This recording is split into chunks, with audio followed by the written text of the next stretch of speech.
Are we ready on that side as well? Okay. Good morning, everyone. We're glad you're here. With that, welcome to the Jim Proctor Elder Center, August 3rd, 2019. My clock says it is 10:07. We're behind a little bit, so I'll call this meeting to order. And with that, we'll go into item number 2, the invocation. Uh, who wants to do the invocation this morning? Usually we're not right. I understand. Thank you, sir.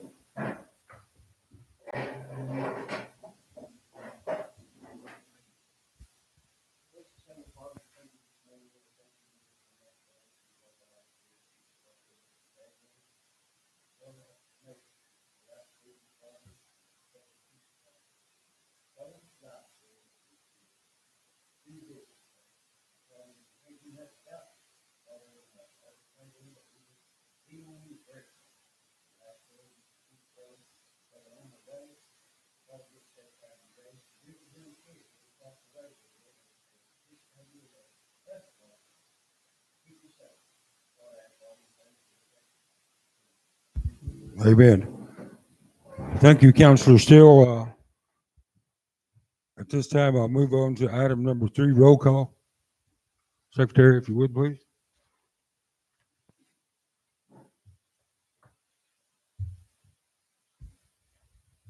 Okay, good morning, everyone.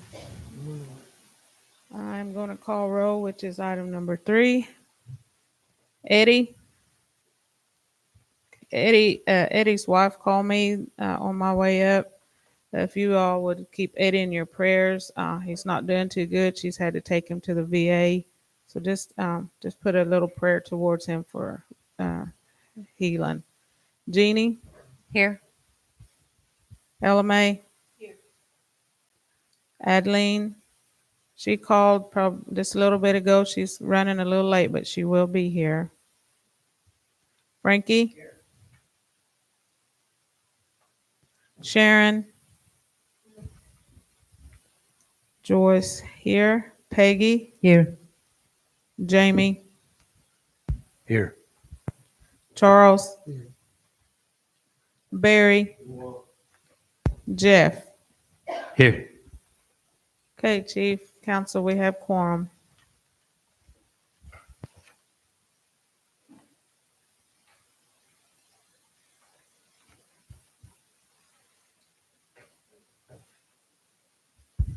Okay, thank you for that, Secretary, and Council as well.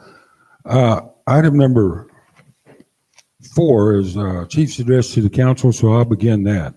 With that, the Attorney General has asked, in the event an ICW family shows that could we go into executive session to hear the update on this? Due to the nature of an ICW case, we can't discuss in the public, so to speak. And at this time, I'll just ask for that when and if they show. Okay, if everybody's in agreement.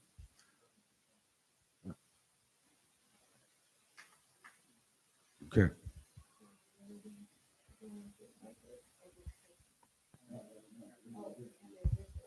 In the event this family shows, we'll move into that. We'll ask for a question and then move into that at that time. Okay. All right. Well, August 1st. Welcome, August 1st. Beginning of the heat pot, so to speak. The temperatures are going to be well over 100. Hope we're ready for that. And along with it, school starts. So be careful out there. I know many of the rural districts are had started up this past Wednesday, and many of them start up Monday and Wednesday. So be careful with that out there. Land and Trust. This marks the 15th month.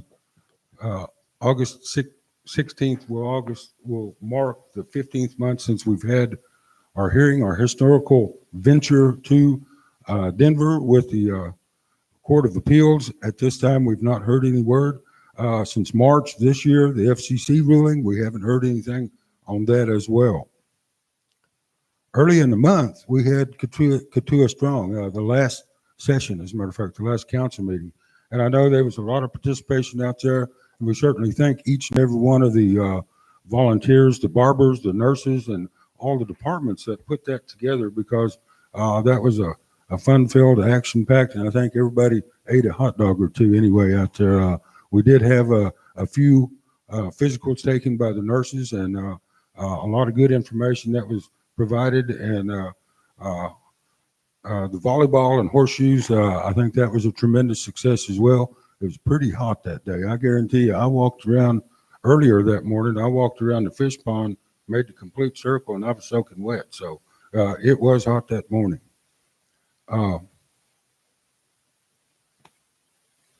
Received some bad news, some news, good or bad, from self-governance about the 24th, 23rd, 24th.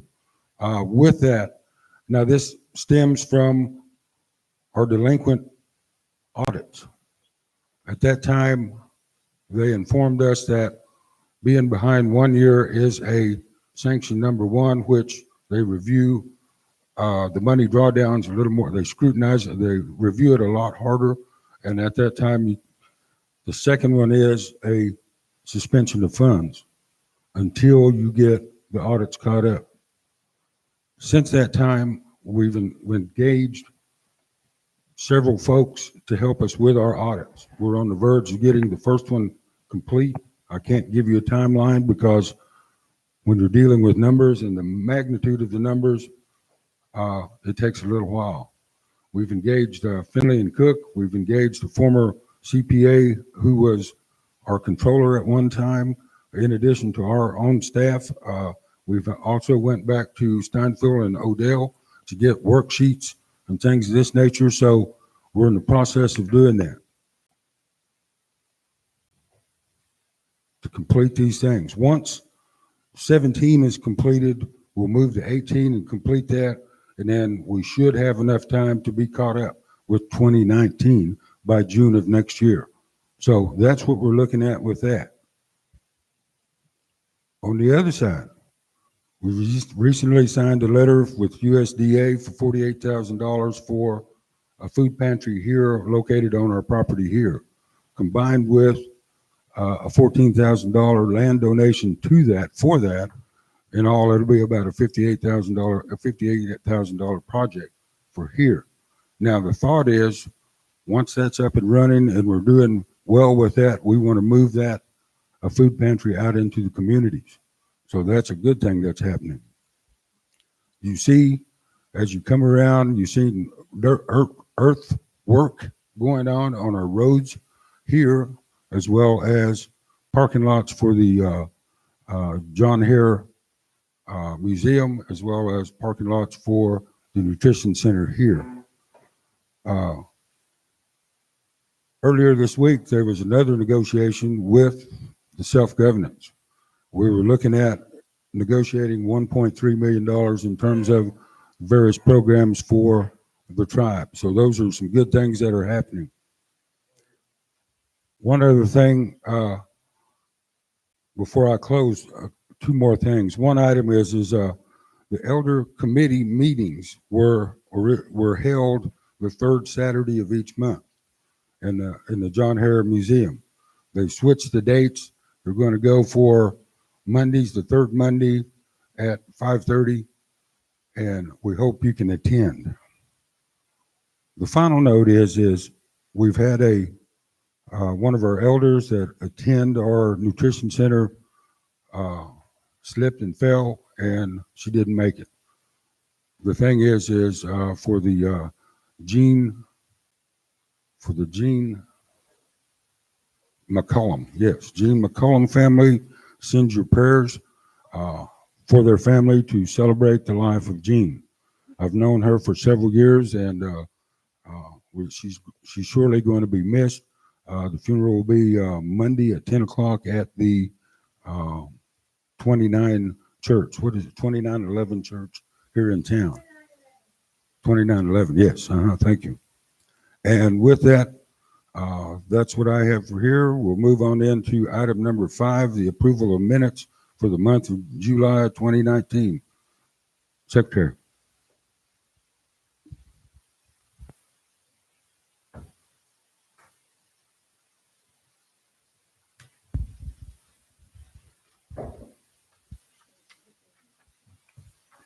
I'll make a motion to approve.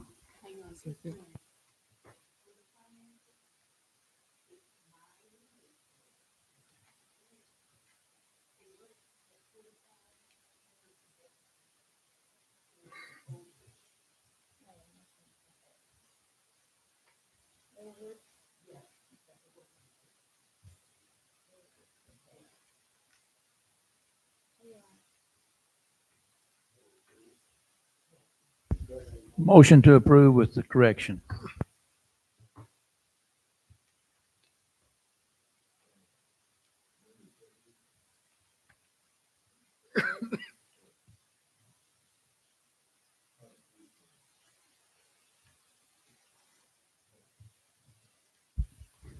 Okay, council, we have a motion by Jamie, a second by Barry with the correction on page 3 under B for financial report. The deficit should be changed and state overage. With that being said, I will call for vote. Eddie is absent. Jeannie, Yes. Ella Mae, Hawa. Hawa. Adeline, Hawa. Frankie, Yes. Sharon.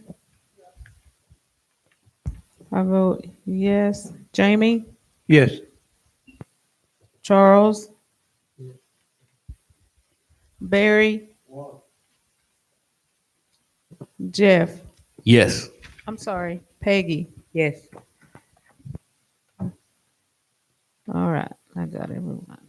And and Jeff. I apologize, Peggy, I overlooked. Okay, motion carries. Thank you, council.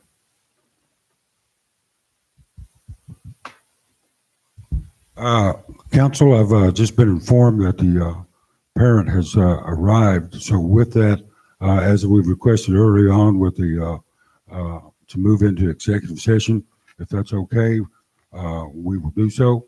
Can I have a motion to do so?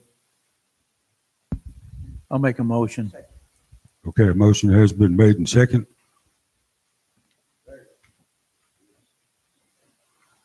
Jamie.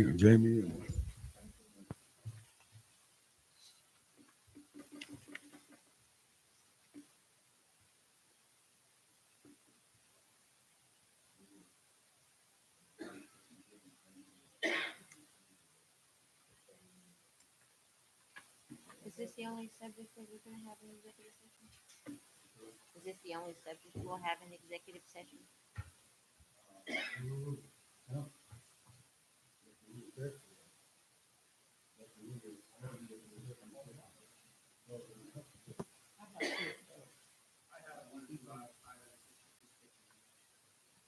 You want to request some time?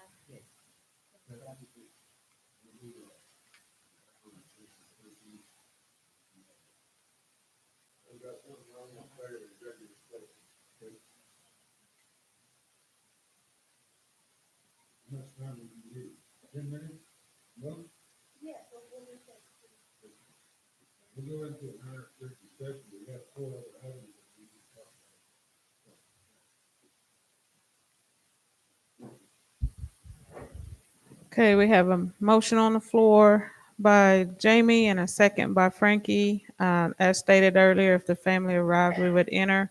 So I will call for vote to enter executive session with an approximate 1 hour time in executive session. I'll call for vote. Eddie is absent. Jeannie, Yes. Ella Mae, Adeline, Hawa. Frankie, Sharon. I vote yes. Peggy, Yes. Jamie, Yes. Charles, Testing. Barry, Jeff. Yes. Okay, council motion carries. We are entering executive session at 10:22. Okay, to include the Attorney General and the family that is requesting time.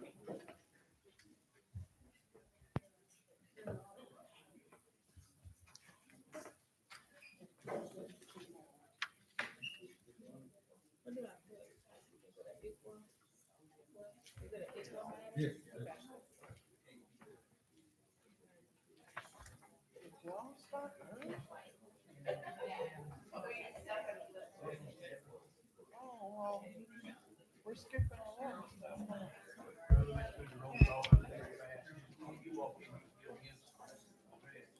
Yeah. All right.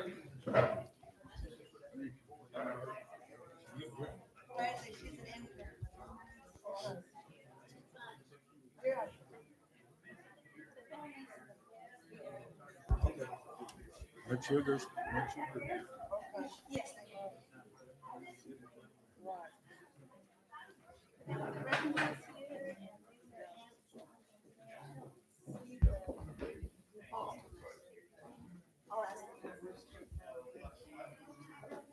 Okay.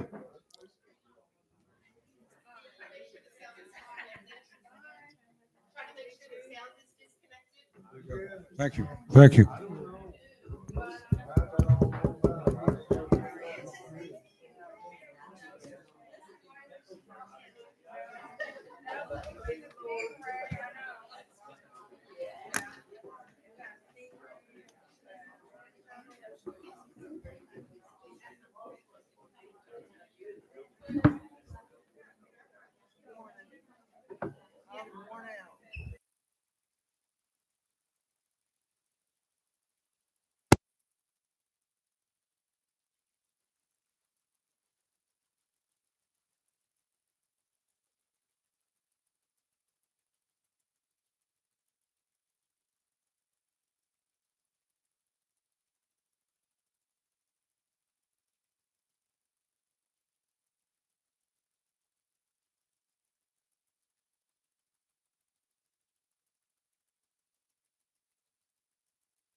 Yo, man, that's why I'm sleepy all night long.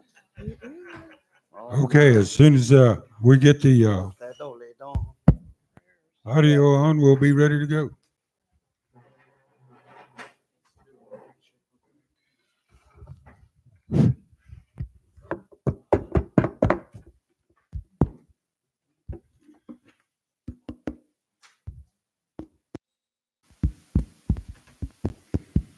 Testing, testing.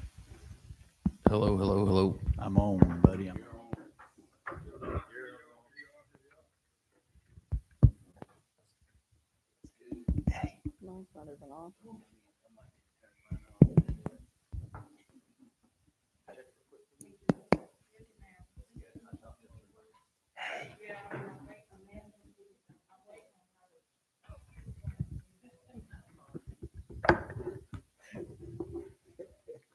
Okay, thank you all, and I apologize. We're probably about 30 minutes past that time I said we was going to be for just an hour. We're going to move forward. I do believe we have a motion and a second to come out of executive session. Make motion.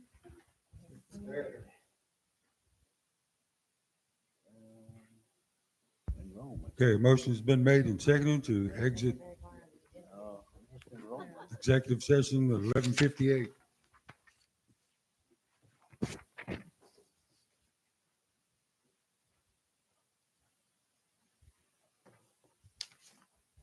Okay, we have a motion by Adeline, a second by Barry to exit the executive session with the Attorney General.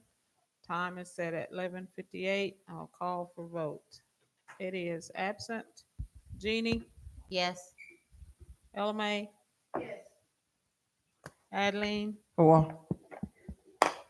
Frankie, Yes. Sharon, Yes. Joyce, I vote yes. Peggy, Yes. Jamie, Yes. Charles, Barry, Jeff. Yes. Okay, Chief, Council, we're back in regular session.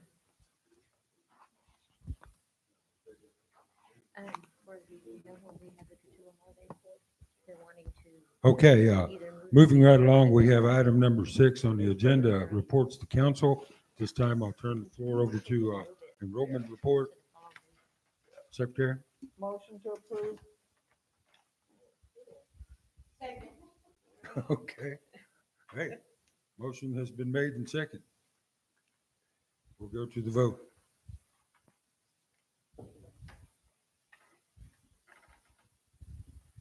Okay, we have a motion by Adeline, a second by Ella May to approve the enrollment report, which is under item number 6, reports to council.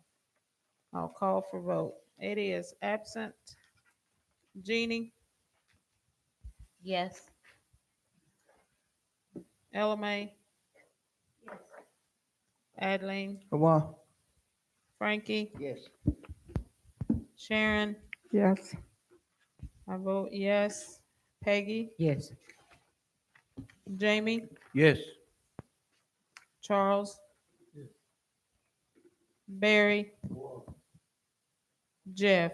Yes. Okay, council chief, motion carries.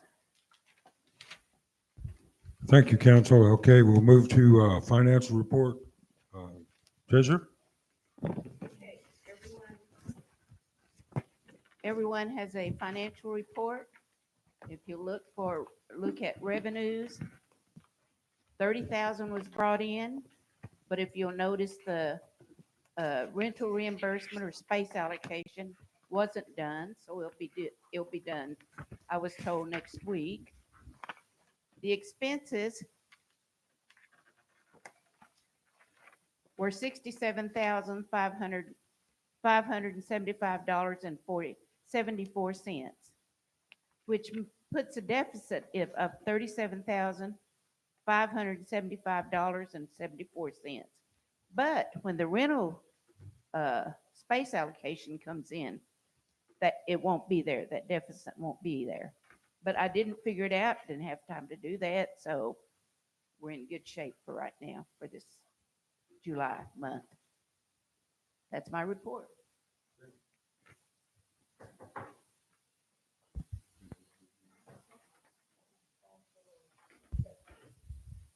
Okay, at this time, thank you for that report. Call for acceptance. Those in favor, raise your right hand. Thank you for that.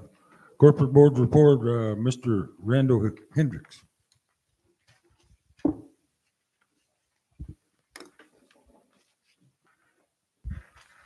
The corporate board met on July 26th. All members except Vice Chair Adam Proctor were present, as well as LMA, Chief Bunch, and myself. We didn't have any business proposals for that meeting. The Ejota Village had a successful month. The Harvey Park and the floating continues to grow, and it's doing quite well. We have more and more people coming every weekend. KCI started, began the floor and plumbing work in the brew house. The concrete and electrical work will start next week. Once they get the pad poured, they will begin framing also. Then we'll really see some movement out there. And the billboard panels are complete. Green Country LED has finished the fabrication of the panels, and they're ready to be shipped. They are scheduled to be completed. The billboard will be up the 19th of this month. Any questions? I want to make a comment right quick here about number 2, the Ejota Village. That little operation is starting to take hold, and people are coming, needs any new takeoff. Word's got to get out. But I just got notified yesterday. There's an issue with the Telequal Fire Department. It's wanting to annex all the way out to that park now. And it looks like the city of Telequal wants to annex city limits out there. It's kind of ironic, I guess, that all of a sudden we got a business out there and we're starting to generate some income, and the one across the road is pretty successful. And as right now that the city limits doesn't go all that far. So there's a meeting Monday morning at the county courthouse in Cherokee County regarding this matter, and I was contacted by one of the local leaders of the small volunteer fire department that takes care of that area out there, asking if we would come down there. I didn't know anything about this, so I'm going to be at that meeting. Chief and I have discussed this, so we'll probably be there representing our interests. I'm not so worried about the tax part of it, but, since we already got tax dollars now they're wanting probably, as any metropolitan area does, wants to kind of get in on that. But what concerns me is, we got an RV park, and it's becoming very successful. If the city of Telequal Fire Department comes out there, we'll have to have permits and all kinds of stuff to build a campfire or anything like that. So that's kind of concerning. So if any of you live in Cherokee County, I would urge you to contact your county commissioner and tell him you don't want to see them annexed out there. I think the Telequal Fire Department is busy enough right here what they've already got on their plate. And the local fire department doesn't want to move out there because they'll lose memberships. They only operate off of memberships from people that live there. So they have a dog in this fight as well. So I just wanted to let you know about that little RV park. It's getting on everybody's radar and starting to make money. So there's obviously going to be, some money to be made from the city there. Thank you.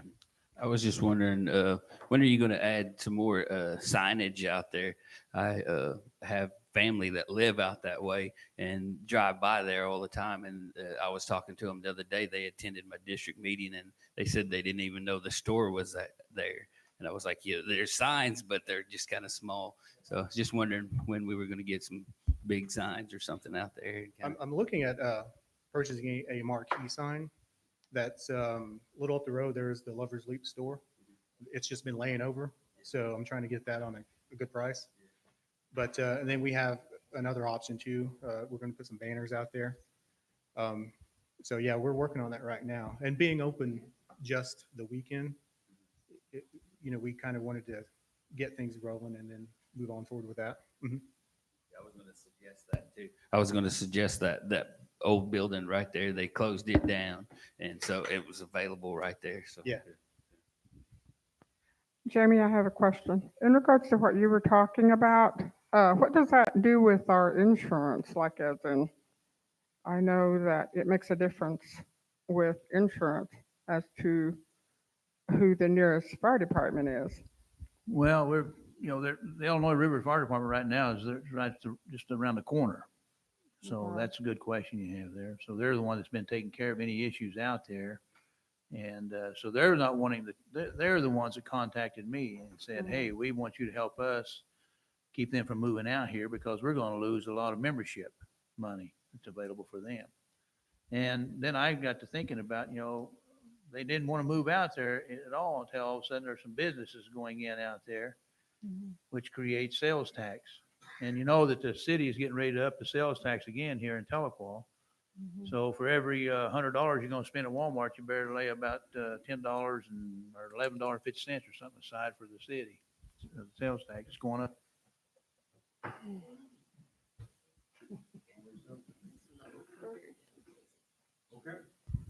Okay, thank you. Next time I gather, you're going to have the financials with these reports? Mr. Hendricks? Randall?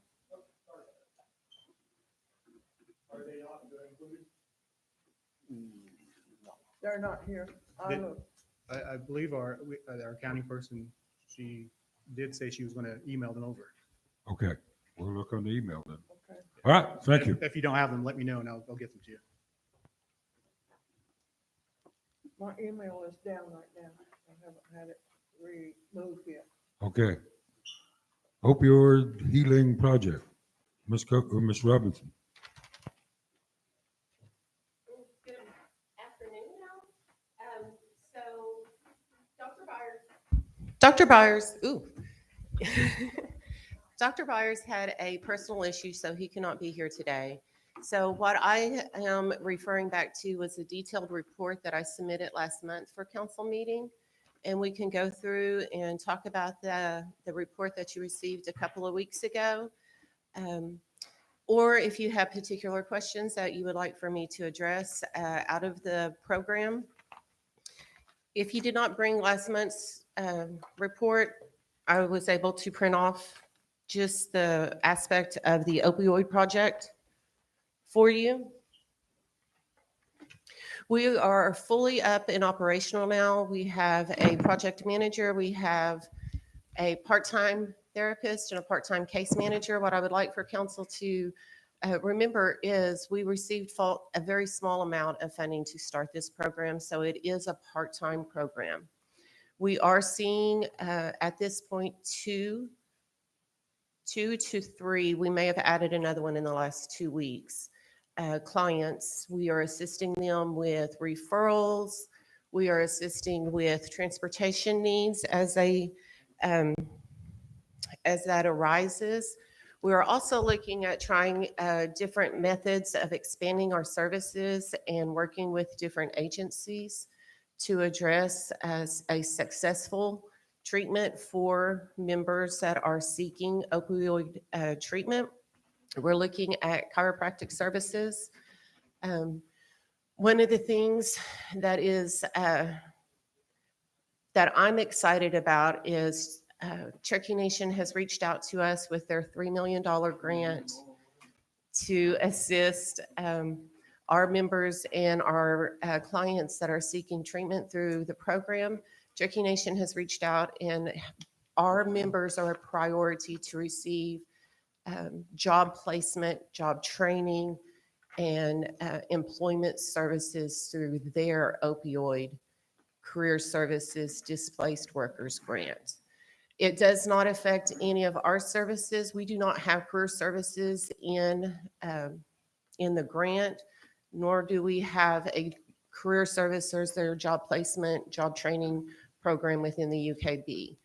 So when Cherokee Nation reached out to say that they wanted to make our members a priority to receive training to meet their basic needs, we automatically said, yes, we would love to do that because in the long run, it benefits our members.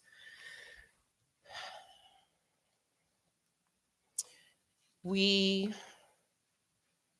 are looking at doing community education and meetings to do needs assessment in each of the communities so that the community can know what is going on with our program. We can hear directly from the community what their needs are, and we can hear from the community what their idea of what the opioid addiction is and how it's affecting each of the communities. So that way we can reassess and look at better providing services to each of the community members.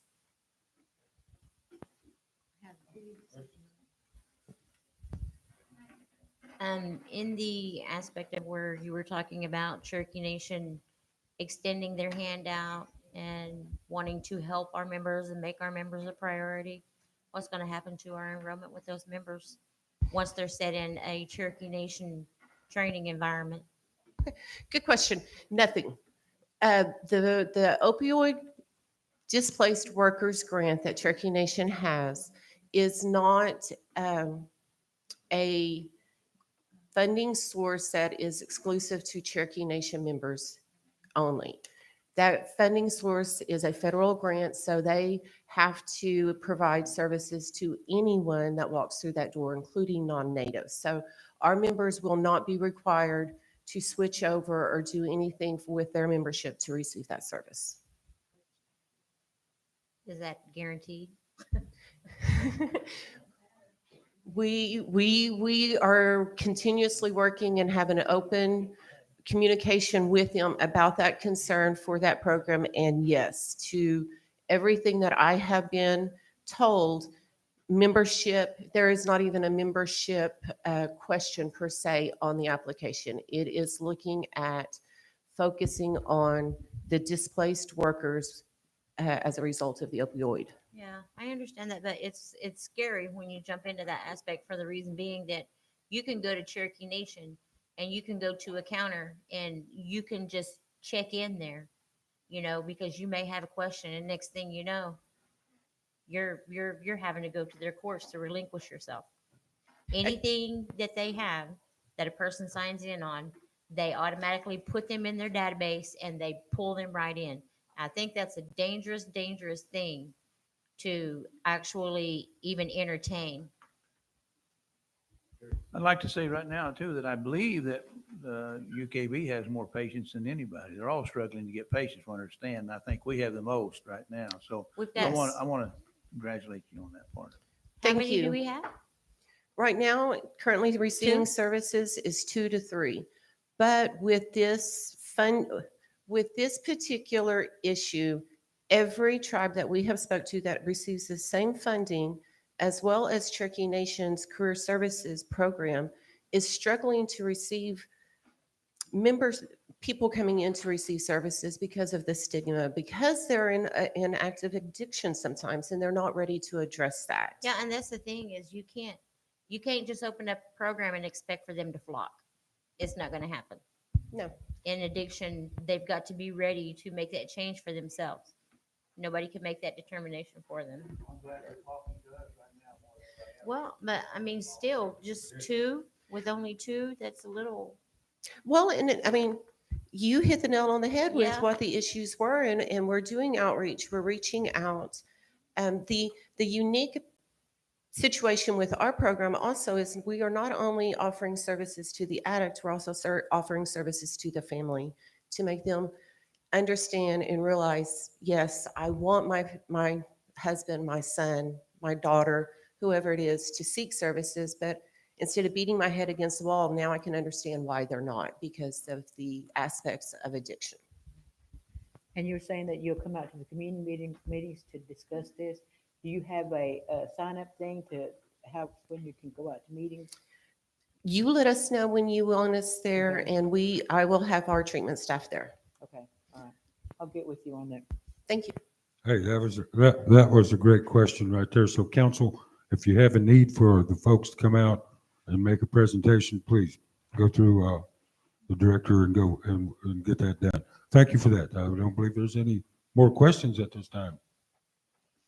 We'll be down for September 9th.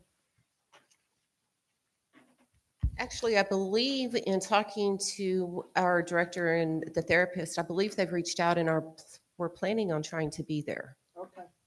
So when are we going to be able to because I had asked for him to be on the agenda. Mhm. for him to come in? But I know you said he had when are we going to be able to reschedule that? He, pending any other personal issues that may arise, he can be here next council meeting Okay, if you would like. Make sure that happens, please. Yes. Thank you. I want to say that this is a, kind of a touchy situation to get people into this treatment. I speak from experience, not my own personal, but my family. So I think that going out into the communities and doing outreach might be more productive than sitting over here waiting. So that's a great idea because, I was proactive. I had a family member and I said, you're going or you're getting, out and down the road. So I had to make that decision. It's called tough love. Unfortunately, not everybody can do that. So it's a lot of people are kind of embarrassed that their family members may be involved in that. So I think going out into the communities and to these would be a lot more helpful. Thank you very much. Well, one key note with your communities is opioids is a scary word and not everybody understands exactly what an opioid is. So we are having to also tweak our language and our information to describe what an opioid is, what kind of drug they're looking at, and help them to understand those medical terminologies with it. So that is another issue that we're looking to address. All right, thank you again. As we move forward, we're moving to item number 7 on the agenda, public forum. And in doing so, persons wishing to speak in public forum will have 4 minutes, which to address his or her topic.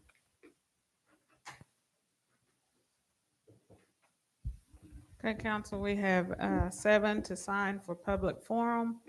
We'll start with number 1, Annalee Locust. Her topic is Constitution, Policies, Laws.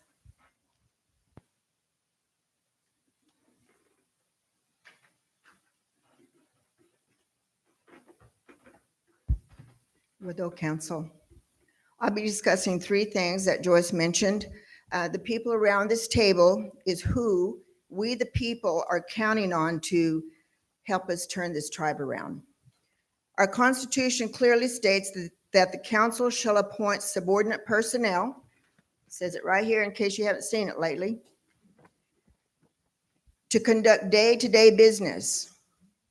Former Chief George Wycliffe was elected in 2005, and from what I hear, which he had said, he inherited a financial nightmare. Yes, George and I had our differences, but I give him this. He left the tribe a legacy in the way of self-governance. How did he do it? By hiring subordinate personnel, just like our Constitution says. He hired a CPA as a comptroller and had 3 clean audits in a row. That's how we received our self-governance in 2009. And I believe it's taken less than those years to begin tearing it down. Do you want to be the council that loses our self-governance? I don't think so. Why has this happened? Simple. We haven't hired competent, qualified subordinates to take care of our day-to-day business. We have a leader, don't take it personally, and some council who don't understand the Constitution. A case in point, a brand new grievance committee was formed and it's already tainted. I was in the treasurer's office when I witnessed the chief heading to their first meeting, and the treasurer cautioned him not to go due to undue influence. He told her he'd go in there because it was his committee. Didn't the supreme governing authority appoint this committee? A friend told me if you bring up problems, you better have solutions. Tell it like it is and don't sweep things under the rug. I will bring up 2 problems, which we have more than that. Problem 1, delinquent and unresolved audits, 1 year away from losing self-governance.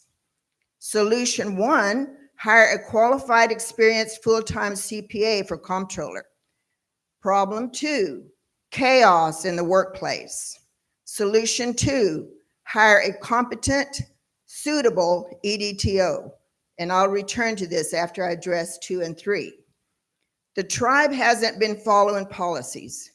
Everyone is on an island doing their own thing. In particular, the personnel manual. We just recently had an instance where more than several violations of the personnel policy took place It went on for a year without being checked by anyone, with financial loss to the tribe. The hiring practices leave a lot to be desired. It opens the tribe up for violations of nepotism and also not selecting the best person for the job. Jobs aren't being posted, people. People are just placed in positions. We have a recruiting and selection process for a reason, and a good screening will bring you the right person for the position. Thirdly, when you pass a law and the resolution is law, follow it. In June 2018, a law was passed which stated corporate board members could only hold one position. Call me a narcissist, but you might as well have named it the Onele Bill, because I was the only one that was forced to follow it. The chief came to our next corporate board meeting after that bill was passed and demanded to know the positions I was giving up. Make sure everyone violating this law is abiding by it. Currently, I'm being sued by 2 former employees, and one of the charges is violating their Indian civil rights. Well, an individual cannot violate anyone's civil rights. Only a government can. When a law is passed to target one person, attempts are being made to banish a person from a tribal area and any other conspiracies that may be taking place. That is a violation of civil rights. Now, for the solution, I thought I would run out of time, which I probably will. What's the time right now? It's up? Keep going. Okay. The solution is, number one, review the 2017 budget for council pay. The $700 a month increase in your stipend is not in the budget. The budget hasn't been changed because you keep approving continuing resolutions. B, the current indirect cost does not support that raise. The responsible thing to have done when it was discovered the indirect cost was wrong would have been to reverse that action. Note, this is another example of poor hiring practices. There was a person who came up with that budget. I won't say his name. It is on the notes if you want to hand them out.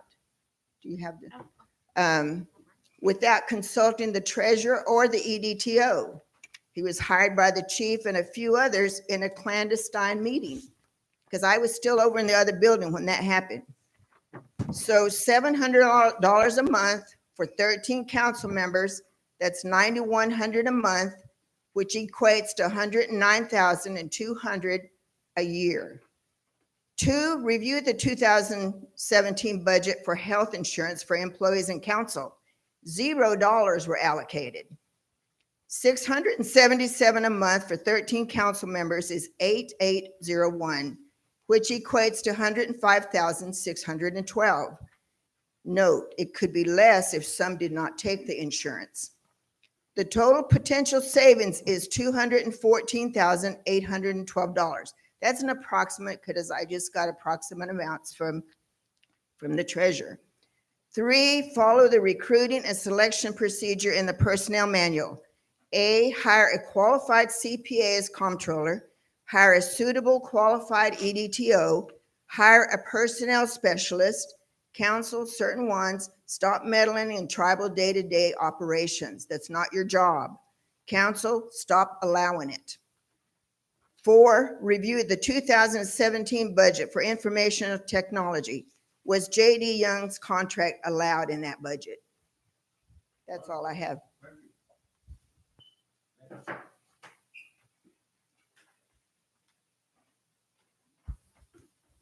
Okay, next we have Jennifer Robinson. She does not have a topic listed. I was not sure how to label this topic, but ironically, it falls in suit with what Ms. Locust just stated. So thank you for allowing me to speak to you today. In 18 months, Health and Human Services has received 3 new grants totaling $944,300. In a meeting this week with Ken Reinfeld of the BIA, he commented our department is reporting great numbers regarding our tribal members becoming self-sufficient. I'm constantly asked how proud I am of receiving so much money, and I am proud, but I'm prouder to be able to assist our members and of my staff. In the last month alone, I have assisted a woman running from her home because her abusive ex-husband, who kidnapped her and attempted to kill her, was just released from prison, and he was at her house waiting for her. An elderly father in tears because he is losing his only living son, and he has already buried one son and two grandchildren. I naively believed that my work ethic and performance would speak for itself. Since March, there has been much discussion about me, but not to me. This month has been the most trying and emotionally draining because I was called before the Forset Grievance Committee without any explanation as to why. I knew it was related to an issue where I was doing my job as a director, and I expected pushback. But I also expected to be clearly informed of the allegation, treated fairly in the process, and for policy to be followed. This did not occur. I felt blindsided and attacked during the meeting and continuously had to ask the committee and officers to follow policy for an appearance of fairness, including me in the communication and updates.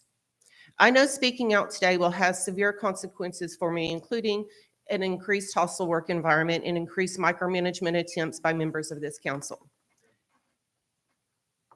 We have forwarded that to the AG, this issue. If we would let this resolve it through the process, I would appreciate that. That is fine. And that's the last that I have to speak of that, of the grievance committee issue. As professionals and leaders, we must separate our personal feelings, do our job, and allow others to do theirs. I'm here to work for our members. Every decision I make is in the best interest of our tribe and our members. I have made every attempt to follow policy when making decisions. I have been fair and consistent, and I've never allowed my personal bias to influence my decisions, and I ask that of you. I ask council to allow me to do my job in an environment free of hostility, micromanagement, personal vendettas, and respect. I can confidently sit here and say my work speaks for itself. There are council members sitting at this table who tell me they believe that policy is not being violated, that members are biased and allowing their personal issues to cloud their decisions. One council member stated they do not believe council should be involved in personal issues and believe this is the reason UKB is not moving forward and losing good employees. They are partially correct. Yes, council should not be involved in HR personnel issues due to the fact that we do not have an HR member at this time. But the true reason dedicated, passionate employees are leaving is because council has failed us as employees. Although they state they do not agree with what is going on, they're not standing up and protecting our employees. They're not hiring the staff that needs to be there to do the jobs of HR and EDTO. You leave us to fight for ourselves, and you offer private support. Thank you for that comment. I will have one more statement. I think I should be afforded the same rights as a 30-second statement that my previous speaker was afforded. I will close with this, council. I ask you to do your constitutional duties in protecting this tribe and do better at protecting our resources. You took an oath to protect the tribe, which includes protecting our funding sources and protecting all employees, not just the ones you have a personal relationship or friendship with. After the dismissal of our last EDTO, we were assured several times by different council members that if we do our job, we will be left alone to manage our programs. Unfortunately, that has not been the case for me. The following statement was from an email sent out on 3/29 by a sitting council rep, and I'm providing this to remind council. We were told, I encourage you all to step up and concentrate on continuing to direct your departmental functions. Lead your employees by example, be your best, and uphold full accountability of your departments that you are responsible for directing. I do believe that I have tried to fulfill that statement to the best of my ability with my job performance. Thank you. I really think that what she's talking about with hiring the EDTO, I think if we would follow what Analay's got right here, there's the money to hire somebody that's competent.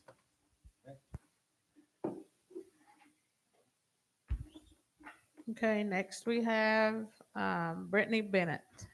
Her topic is newspaper.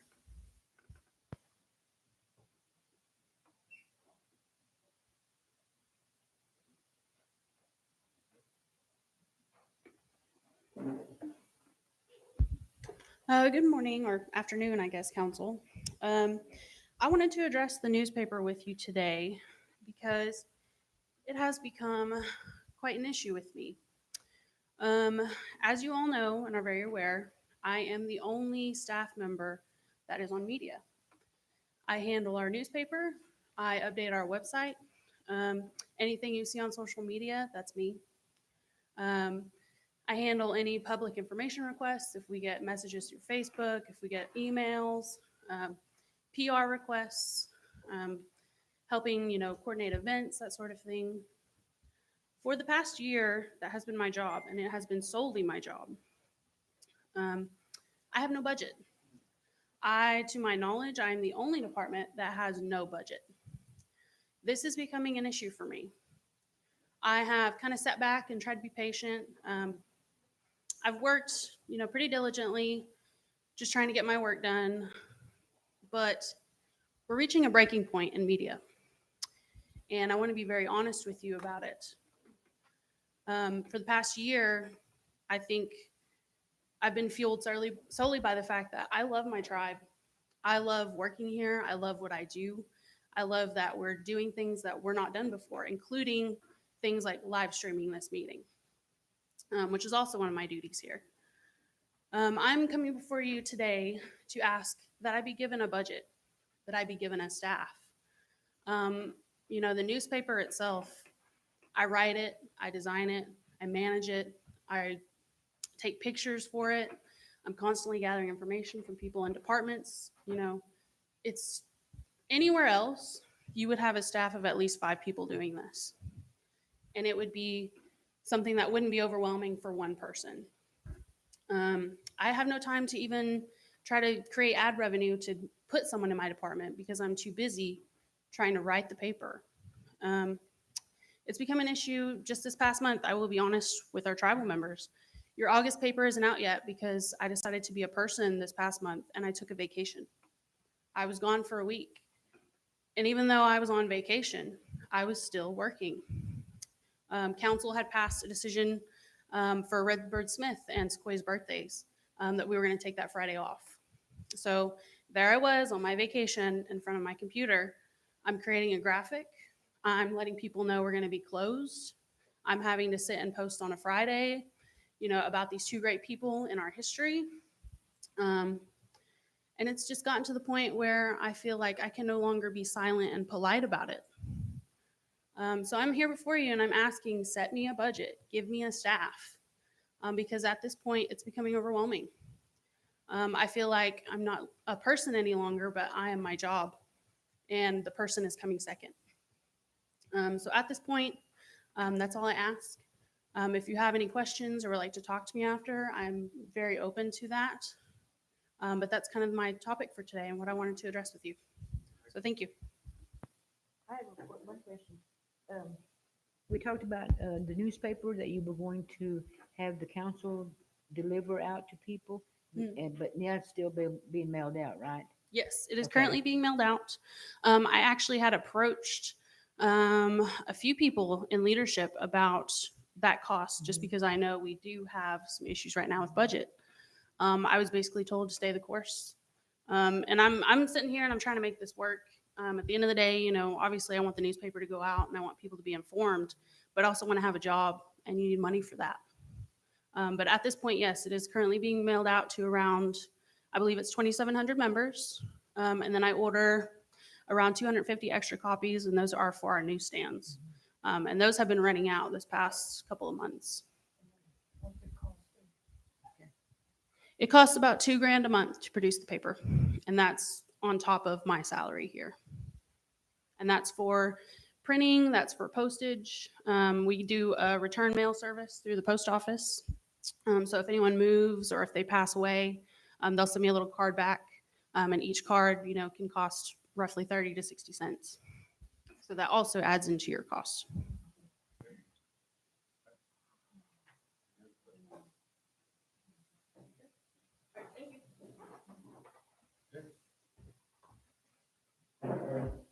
Is a motion in order? Is a motion in order? No. Okay, I guess I won't make a motion then. Okay. Okay, let's get through this. Okay, we have, next we have Ernestine, and hers is the boot knot papers.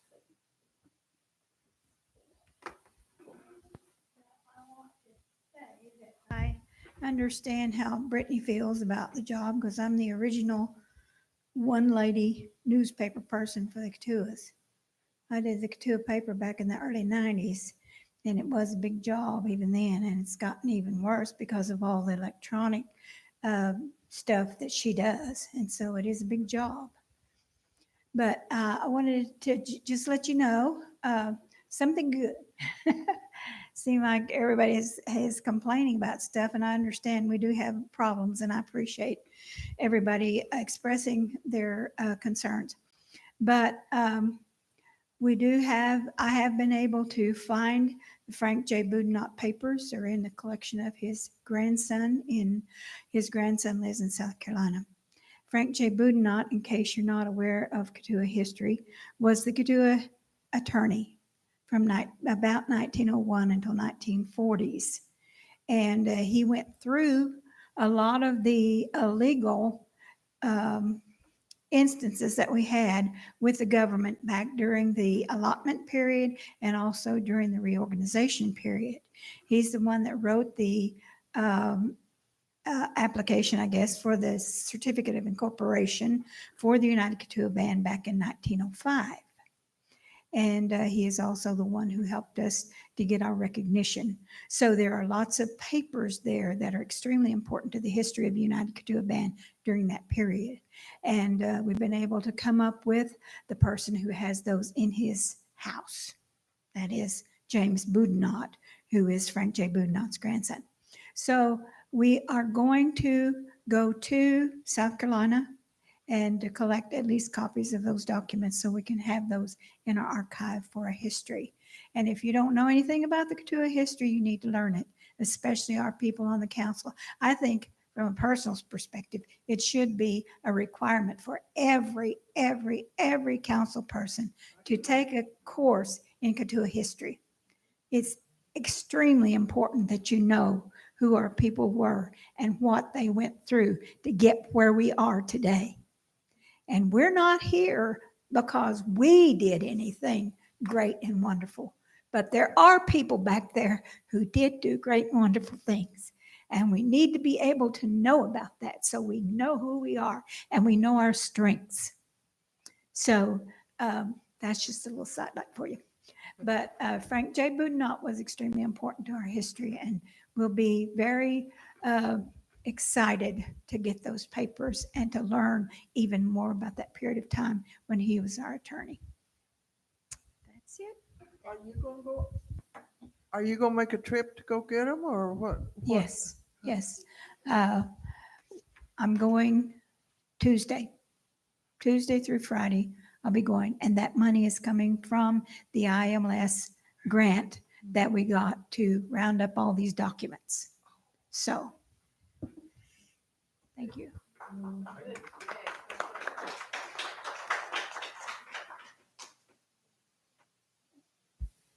Okay, next we have Ed McLemore. His topic is gaming compact.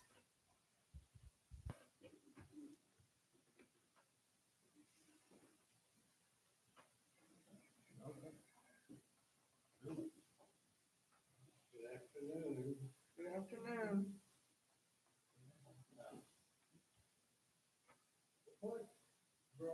I don't think you're on. Push your button. What brought me to the table here today is I saw in the paper last week or so, maybe the week before, where the governor of the state of Oklahoma is recognizing that the current model compact for gaming for class 3 is expiring in January 1. And he is saying that he wants to renegotiate with the tribes who have compacts. We don't have a compact. The Catua do not yet have a compact with the state. I understand that's being worked on, but it will be under a new agreement after January 1, is my understanding. But that's not, I'm just getting to my point. My point is that the chief signed a letter that was forwarded to the governor under the letterhead of the Oklahoma Indian Gaming Association, along with 28 other tribal leaders. And it just occurred to me, and I'm curious if this council actually sanctioned or agreed with that signature on that letter, along with the Cherokees, Choctaws. Nobody knew anything about it. Not until it came out in the paper. As the supreme governing body, you didn't speak on this issue. Only the chief. Okay, that's my question. And since I have a little bit of time left, I went by the tag office yesterday to get a tag for a vehicle we just purchased. And I was told that veterans can only have 2 veterans tags. And I was just curious about that also, is because I understand other tribal members who are veterans have more than 2 tags. I mean, if we have more than 2 vehicles and we're veterans, why are we limited to 2 tags?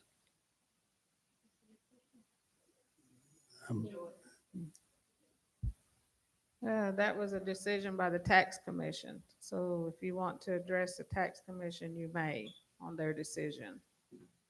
But that was what the commission had addressed.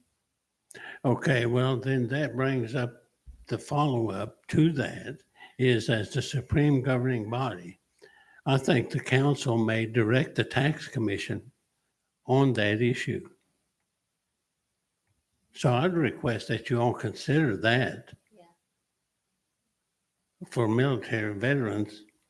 You know, I served 7.5 years in U.S. Army, and now I'm told that one of my vehicles may not be recognized as belonging to a veteran. So, Well, fix it. okay, all right, well done.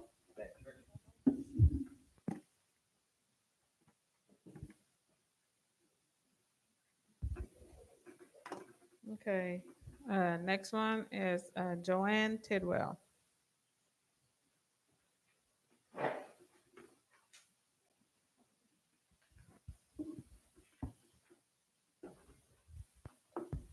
Hello, council.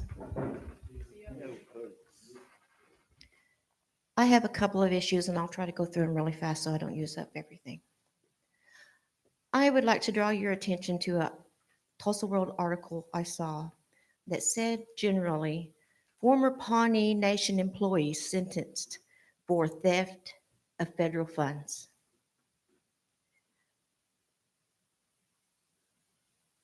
This is a whole big issue that I would like to see more knowledge given to the public.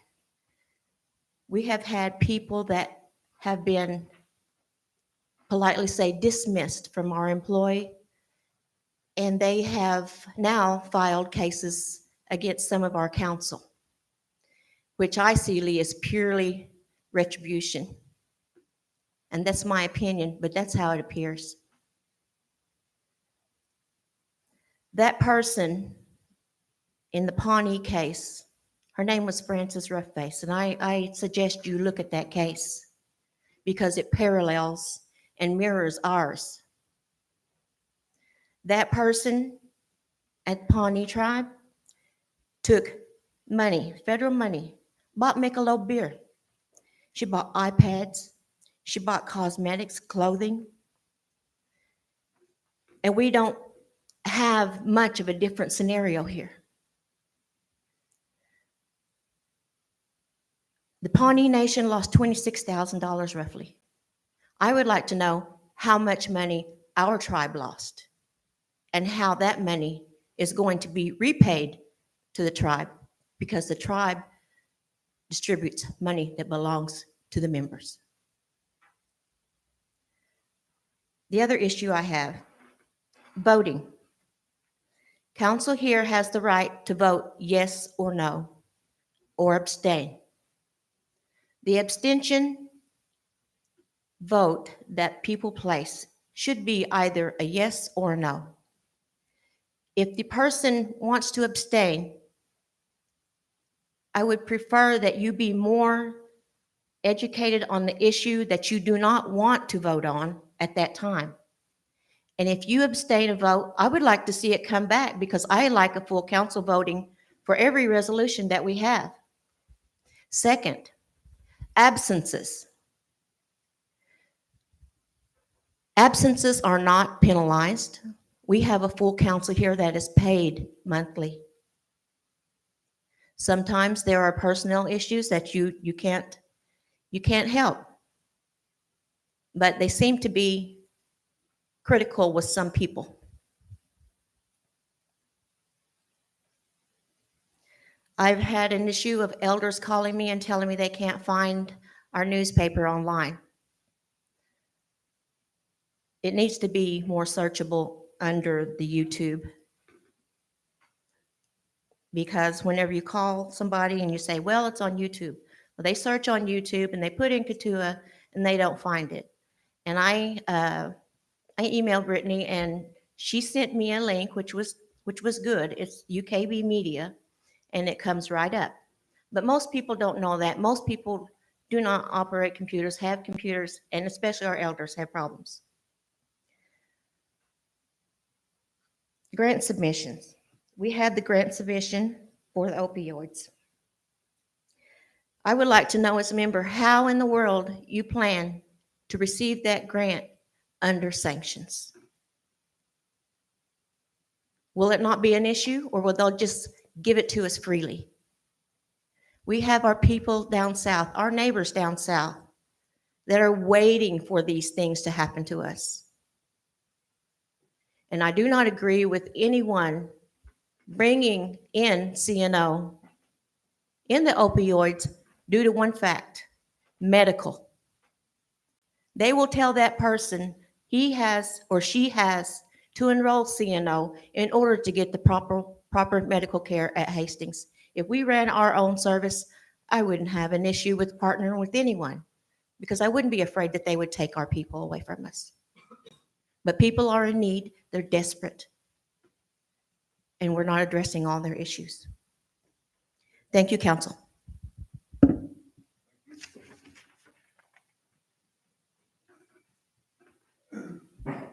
Okay, we have Ramona, and her topic is training, employment, and education.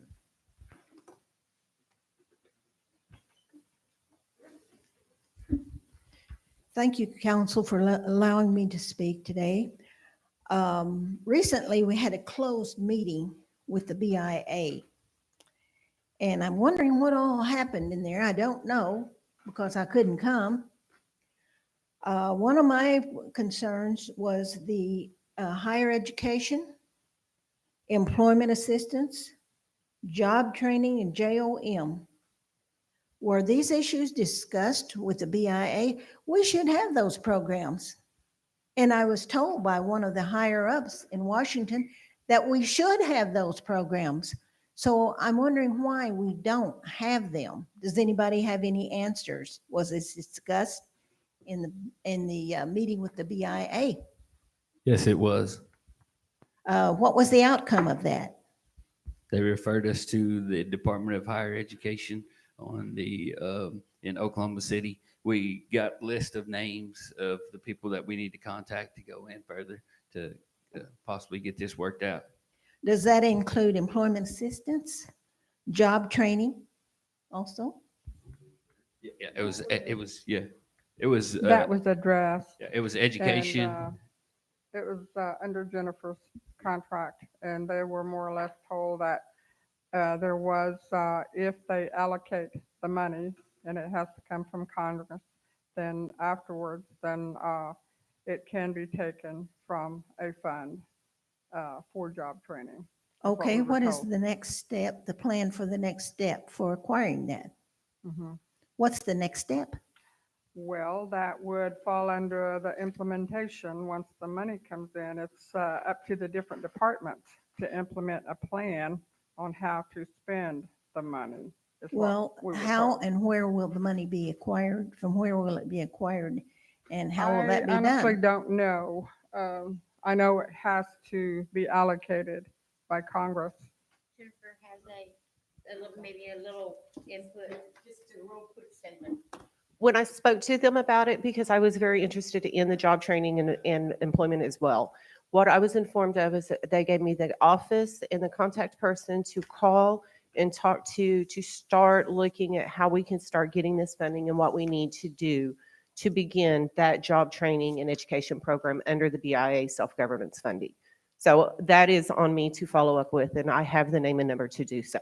Okay, so what have you done to begin the process? Well, we just had this meeting Wednesday, and I just received it, so it is on my plans to attempt to contact this man next week. I've had 2 days of also additional work that I needed to do, so it is on my agenda to follow up on.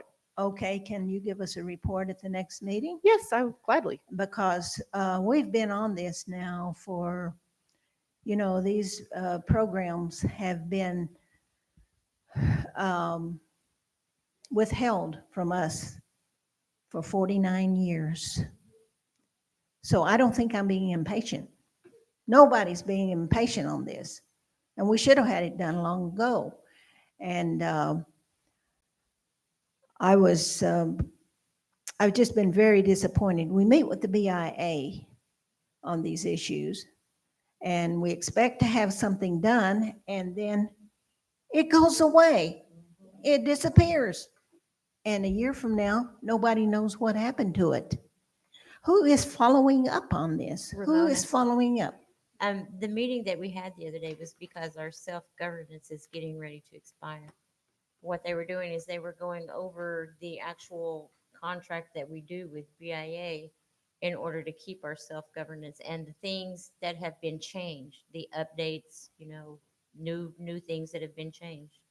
That's mostly what they were going over. We did go into a little bit of discussion about how do we get these education dollars? How do we get, Job training. job training? How do we get healthcare? How do we do all of these things? Right now, we're in a situation where we're at level 2 sanctions. We've got to get our audits done before we can start trying to reach out there and grab for any more money because we're going to be denied at this point. We can find out the pathway that we need to go in order to get there. But right now, we've got to get our budgets and stuff straightened out because we have things that have been lingering since 2017. Well, how is that progressing? Well, like he said earlier, we did retain a new auditor that's going to come in and help us get the 2017 budget wrapped up. The thing is Ide Bailey, they're the ones that found the issue, and Ide Bailey, they can't tell us how to resolve it because that would be a conflict of interest. So we had to hire the other auditors for them to come in and examine everything and try to help us get that worked out so we can figure out where all of the money is and just we'll be on a level playing field and then we can get it wrapped up. And are we assured that we will receive the funding once that's done? Because there was a time when we had no problem with the budget, and we still didn't get these programs. Right. So if we get Yeah, back I in mean, that the thing position, we is that's won't what we're necessarily get looking 'em. into is we're trying to move forward, but we can't move forward because we still have garbage from 2017. As soon as we get all of this garbage cleaned up, that's what we were saying. We were asking questions is how do we move forward? Even though we've got this problem here right now, we're doing our best to try to get it resolved. We want the tools that we need to move forward. Give us the information that we need. We need to know where to go, whose door to bang on, what application to fill out. And that's basically what we did with them the other day. Like they said, we've got names of people in Oklahoma City that, we can contact and try to find out what we do need to get these programs. Because like I said, that right now we're like stuck and it's not going to do us any good to apply for a grant to do anything for the reason being that we're at level 2 sanctions and we're going to be denied. Now, hopefully, this 2017 will be wrapped up by October. Hopefully. Ramona? Okay, thank you. Ramona, we did hire another firm to help with the firm that we have already. And we had just a local person that kind of found what was wrong. And it did go back to 2016. But we brought in another firm and they're working on it right now. We hired them last week. So I think that's going to be done in maybe a few weeks, maybe 3, 4, maybe 5 weeks or so. So we will get that audit. And soon as we get the 17 done, then we'll be starting right on the 18. And because we have the 17, the 18 will be really easy to do. So then we'll be starting it on the 19. So until then, we get nothing. And also, well, We get That- nothing no. until that's done. but also, the trust issue that you were talking with, that was asked several times with the self-governance. Of course, you know, the man from BIA was there, Eddie Streeter, and he said, you've got to go through Cherokee Nation, which we know that, yeah. I'm wondering why we're even dealing with the local Muskogee office. Anyway, we were told a long time ago that we went to Washington. Well, and we have been going to Washington. The assistant chief went to Washington. But the BIA and Muskogee were here, and there was a group of about 7 of them. One was even the law. I was kind of questioning that. I thought, why did they bring, a lawman here unless they thought? Yeah. If I could just try to answer that question, Ramona, the question that was just laid here, Counselor Dotson asked the question, why did the law come? And his answer was he goes to every meeting where District 2 tribes are, and this stuff is covered, this information is covered. It's not because there's anything mean or anything of that nature here, but he has to make that appearance as well. Okay. To take that back another step, the treasurer mentioned that the assistant chief went to Washington. Well, the chief went to Washington too in that same meeting. And we're waiting for the assistant secretary's resolution on what to be done about all this as well. So we're just in a whole pattern right now. Well, I just don't understand why we're still meeting with Eddie Streeter. He has a conflict of interest. I agree. And he was there. Well, we didn't invite him, that's for sure. Okay? Okay, thank you. I tell you what, I had a bad feeling about that whole thing. Yeah, But, oh, it's on. It's just not posted. they told me that the director, the Muskogee director was there. I didn't know about that. But they said him and his assistant were both there. Now, what does that mean? If they're looking down our throat, people, is what they're doing. But the directors don't come to a little old meeting like that. They just don't do that. All the time they're gonna do be after something now. So this amounted to something, believe me. We're gonna have to watch out, people. Well, we will. Yes. Okay. Yes. I just have a question about the audit. It being a year when Jamie brought it up, like last July. Who is responsible to make sure it gets done? Who's gonna say it's gonna get done by this time? Is it all the officers or is it the council? Who makes sure that this audit is gonna get done? That's a very good question. Additionally, as far as administration goes, we're doing it. I don't understand why, y'all been talking about this audit for a year. Right. And now we're in a sanction 2 where there's no money. Who was responsible for a year ago that it didn't get done? We were. We're looking at them. But that's what I'm asking. I wasn't here a year ago. If we're gonna be in the same situation next Listen, okay, that, you brought up a very good question. In March of last year, where the council voted to change auditors for one thing, and we did, we changed auditors, a $3,000 deficit, difference between the former auditors that we used and knew our systems and walked through our systems, and we removed them. Okay, along the same line, when they came on board, they lost some staff members. The people that was actually doing the work for us moved on too. So later on, we turned around a little bit later and hire a comptroller to watch over all this, to do this. And she's the one that came back and helped us this time. And so after that, we went along, and about the turn of the last year, this past year, we fired all the accounting girls, each and every one of them. And we brought in some more. Joe, So the council did this. So keep that in mind. Joe, regardless, if we hired a 10-star gold-plated auditors, if they did not have the information that they needed to audit, Correct. we wouldn't be in the position we're in You're if right. we You're had right. people here who were, but you were responsible for those employees to get it to them, and it didn't happen. So I believe that's what they want to hear. I believe that's what they want the We council to have say. the documentation that says that the auditors, the new auditors, had every bit of the information requested. So there we have it. Okay, having answered that, we're going to move forward. Where are we at now?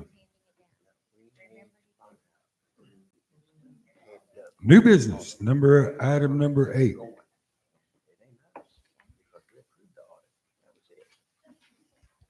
Okay. Secretary Hall. New business, item number 8, number 1, new business.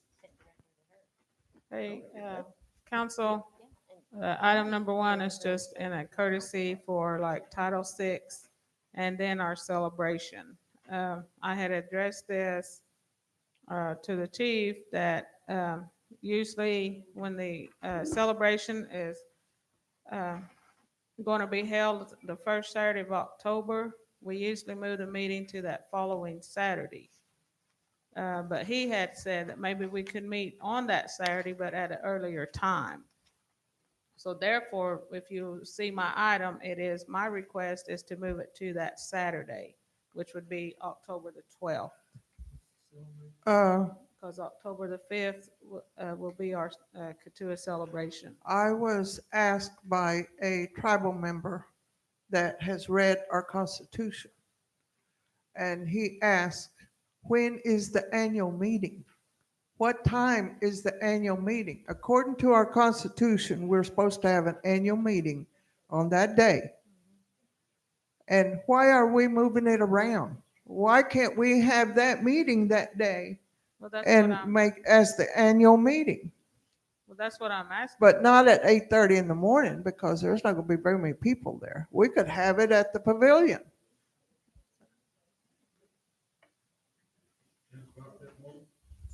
$10 o'clock that morning?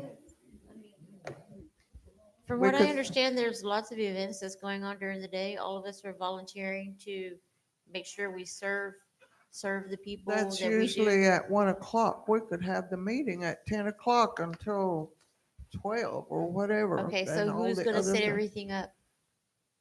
Are you gonna set everything up while we're having the meeting? I don't know. We'll have to ask those people who are in charge of the, that day.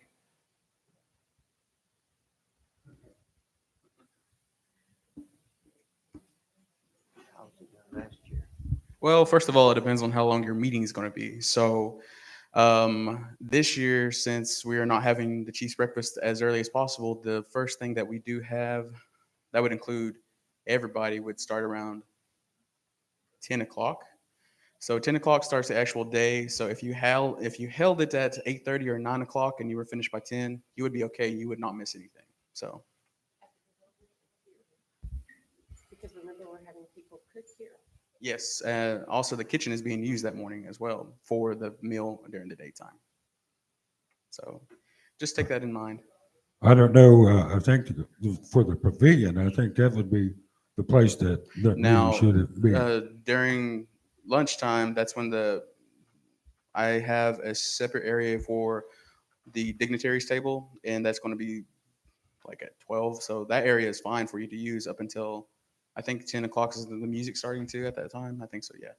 So the music will be starting at 10 o'clock. But the wellness center is not being utilized at that time if you'd like to hold a meeting there. How was it done last year? What was it? The council meeting? How last year, how did It was the whole moved- It day? was moved to the next Saturday. I think we should just move to the next Saturday. If we want to have if we want to have an open yearly meeting, then let's make it that next Saturday. Okay. That's all they're telling me is, what they're saying is that we are not going by the Constitution. They want to know when that was changed and why. You've been sitting on this council for a long time, have you not?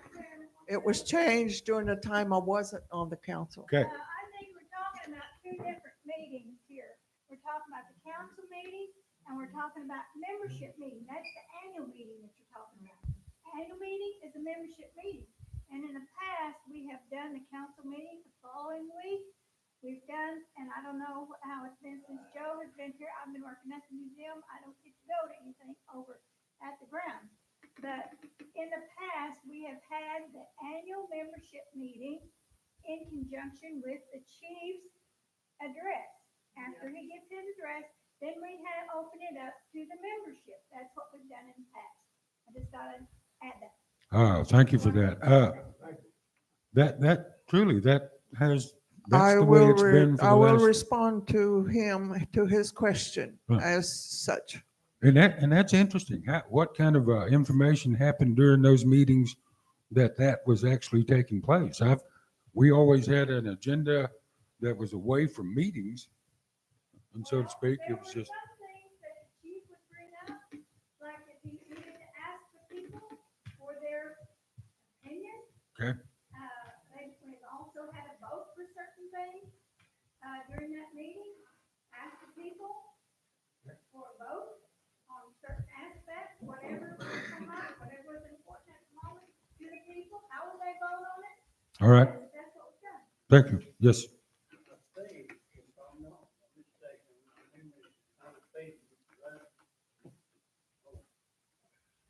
Yeah, it is, you forgot. Yeah. Got to turn your voice. You got a lot, you know. Oh, yeah, a lot.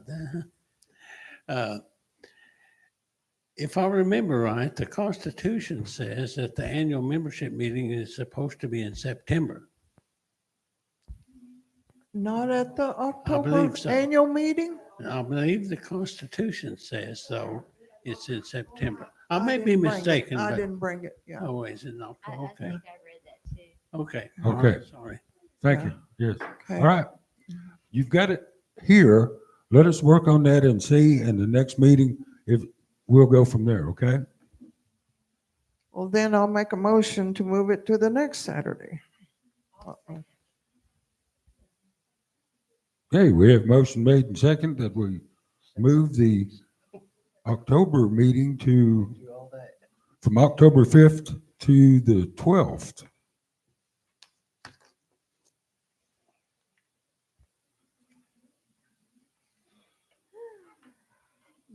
Okay, we have a motion by Adeline and a second by LMA. For item number 1 under new business, I will call for vote. It is absent. Jeannie, Yes. LMA, Yes.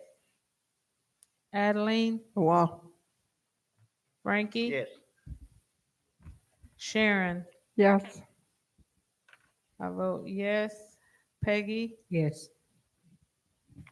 Jamie is absent. Charles, Barry, Jeff. Yes. Okay, motion carries. Thank you, council. Okay, yeah. Also, item number 2, I am the sponsor of that. In the court, in the tribal courts, way back, they had chose appellate judges, and they have specified terms. And Shelley Harrison is held a 7-year term in her position. Her term expired last month of July. This is just to extend another 7-year term for her as the number 3 on the appellate court judge. And that is just to have her in a position, and she's only on an as-needed basis, which I explained in executive Has she session. approved, has she agreed? Yeah, she's the Okay. one actually called, and then I had to look up, and her term did expire last month. Or you Motion, make a motion to approve? Are you making a motion? Adeline did, but I'm asking for a motion to accept number Okay. 2. Adeline, I'll second it.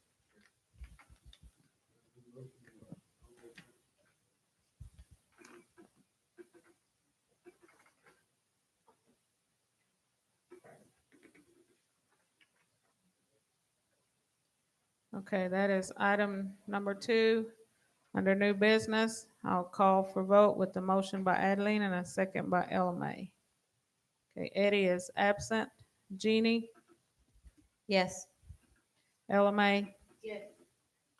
Adeline, yes. Frankie, Yes. Sharon, Yes. I vote yes. Peggy, Yes. Jamie is absent. Charles, Barry, Jeff. Yes. Okay, motion carries. Thank you, council. I will open for comments on that after you're through that. For, I'm just gonna make a motion, but I'll just not make a motion. I'm gonna suggest that we send a designee around to each one of our places, our leadership to notify them that from this day on, that things is gonna be done like they're supposed to be done with no ifs, ands, or buts about it. They're gonna dot their i's and cross their t's. That's what we're gonna have to do, people. They're gonna have to start going by the letter of the law because the federal government is looking at us. I can feel it. I guarantee I can feel it. So that, we need to send somebody around to each one of the department heads and tell them that they're gonna go by the letter of the law. If they can't do it, go to somebody that can do it. I'm not gonna put that in a motion now, it's just a suggestion. You don't wanna go along with it, but we need to make have a designee to do that. okay. Either vote on it or not vote on it, doesn't make any difference to me, somebody needs to do it. Okay, we have, we'll continue on. We have item number 3, which prior to beginning of the meeting, that has asked to be withdrawn by the sponsor. So number 3 is withdrawn from the agenda. And item number 4, at the time of last month's meeting, that was voted to be tabled, and it's on this month's, on this agenda today for the August meeting. And you had a copy of that last month, and it's the Katua Ambassador Committee and Bylaws. And I that is make a motion to have that striked. striked. Second?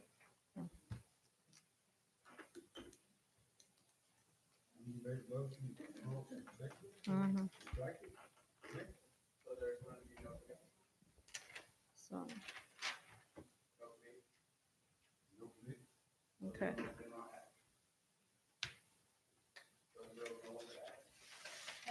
Okay. It's my understanding that the actual Miss Katua and Junior Miss, as it stands right now, that's like a one-time a year contest. I really don't, just my opinion, I don't feel as though a committee needs to be formed at this time. We may look at it further on down the road, but at this time, I don't think it's appropriate. And also, it's going to take away from from employees' job duties that they're doing right now. And we're all at a stress, we're all at a max right now. And I just think right now is not the best time. Okay, They've been doing that all along, and you're prepared for the next, it's supposed, aren't y'all gonna have another election or selection for them before our next meeting, October meeting? The actual pageant and stuff was being put off because of the lack of funds and everything like that. So it was the new team that was formed had decided to extend the reign of these current girls by a year. And that's what the committee was formed. And I had informed the chief, and the chief informed me that anytime there's a committee, it needs to come before the council. So that's what I put forth before acting on anything else, but to save money.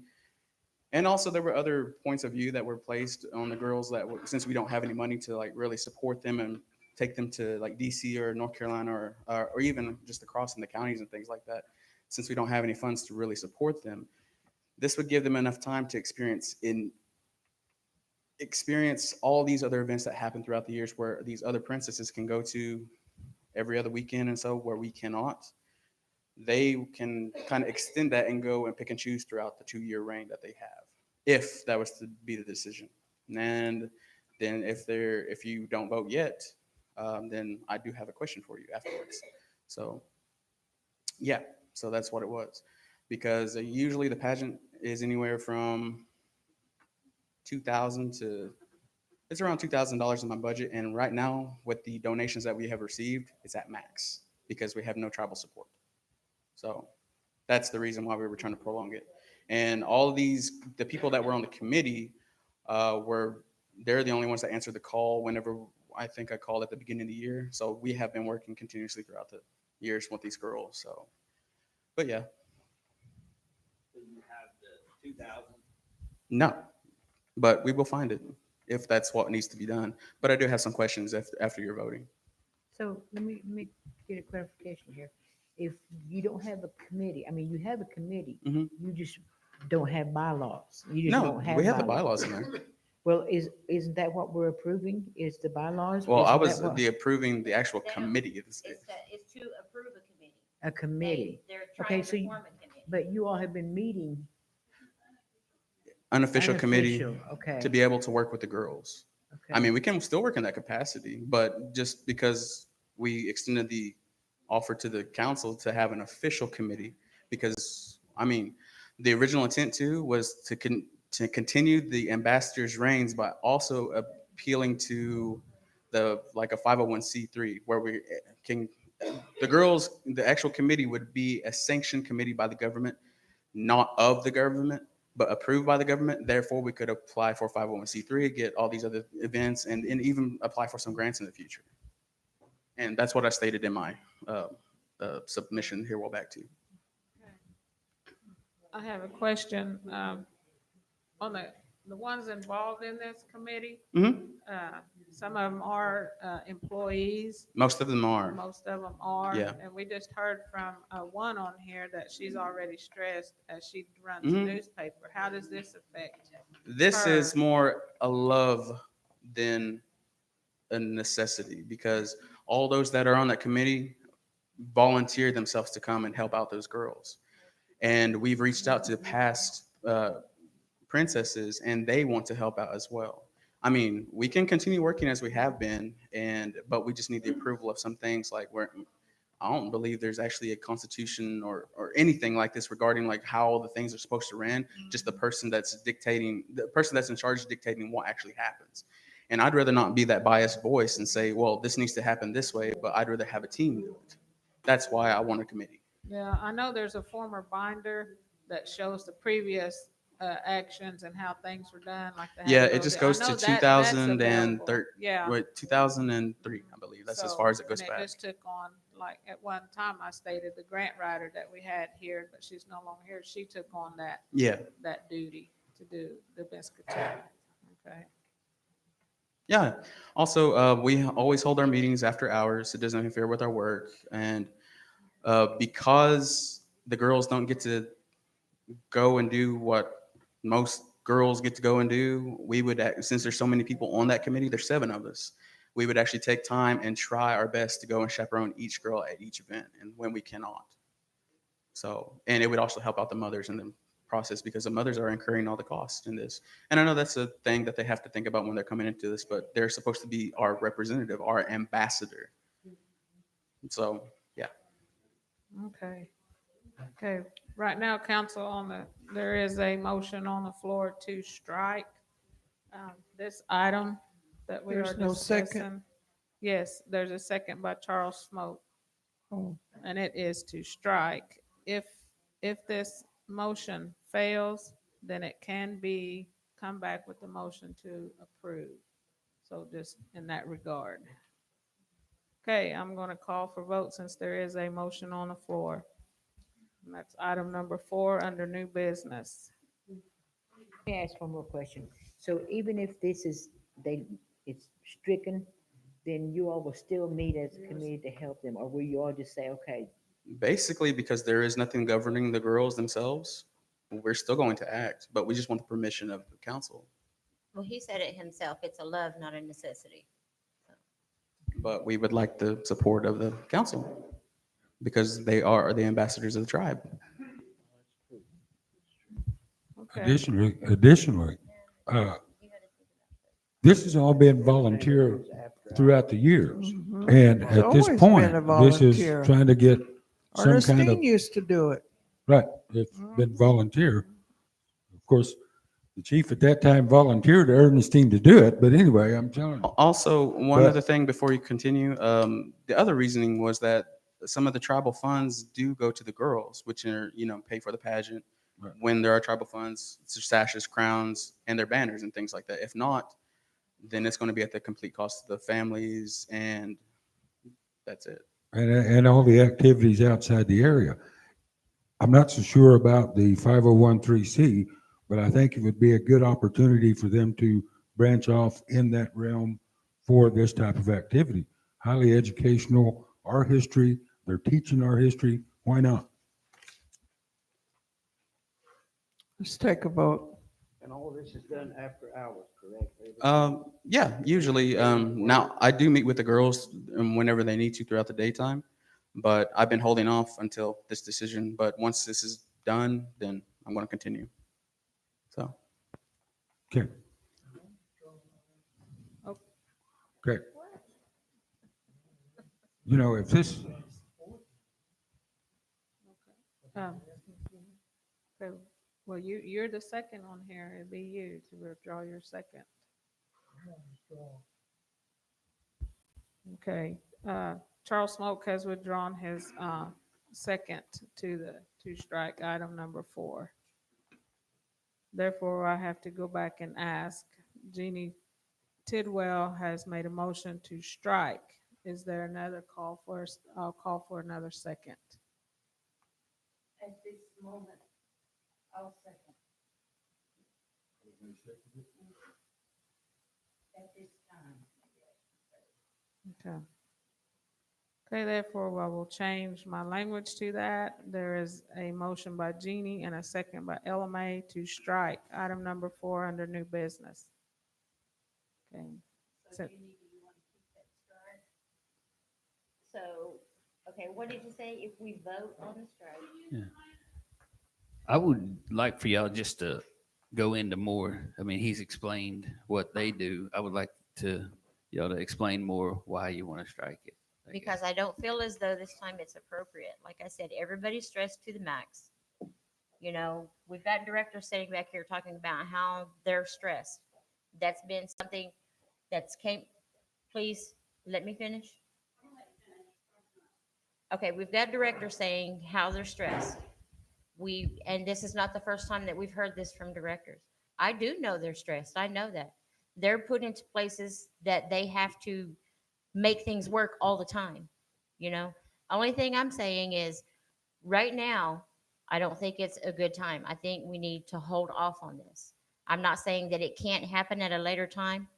Joyce says that there is instruction on how the ambassador was ran before. You know, I think if we can continue and we can hold on just a little bit, then we can work on getting something in place for next year. Instead of trying to like cram it all into one big thing right now. Because in the new election for them getting ready to come up, or the new, Well, there'll be new representation in October. That's it. If, but yeah. see, but that's what I was saying. If we try and cram all of but this in. present protocol is that it's held annually. Mhm. And there's a new ambassador at the celebration. Mm-hmm. Okay, but like he said, they may just, what, are you wanting to give them a 2-year reign? Is that what you said? Yeah, but like I said, I'd prefer the approval of the council before I go ahead and do that, because it would look biased with the current people. But it's also to save money, but it's also to extend the experiences of the girls. My question was, is there any official language that says the council governs how long these girls can run, how long they can rule? Is there something in any language anywhere? No, I don't, Yeah. yeah, there's not, that I'm aware of, there's not a resolution that was just. So we're formed. just relying on this is how Right. it's always been done. Okay.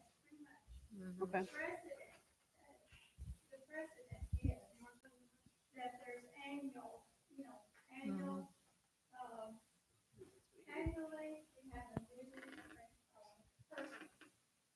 So the president has been set the first time, and I know they called it the first time in 2005 or something, Bush came in, but that was late because we started this, back in 1993. Was the first time we had our, the two ambassadors, Miss, Junior Miss. That was the first time we had it. And ever since that time, it's been on an annual basis. So the president is all we have. We don't have something written down that tells us. But we have president. So if this was to be approved, then this would be the first ever committee, official committee. Yes. And you're then we would always correct. govern ourselves from then on. And there's really no money being incurred, so. I wanted to say too, when I came up here, my address earlier is not meant to be used as a weapon for anyone. No, you're totally mistaken. As far I'm as trying to have my consideration for you guys. address went, the reason I addressed it to council, my department is governed by you. This is your responsibility to take care of my department, to take care of all of our departments. Now, when I'm talking about this committee, this is something that Travis was saying, we're doing out of our pride in our tribe. Our girls, they go out and they represent us. And there are tons of tribes that have this kind of role where they are, and they're more supported than this.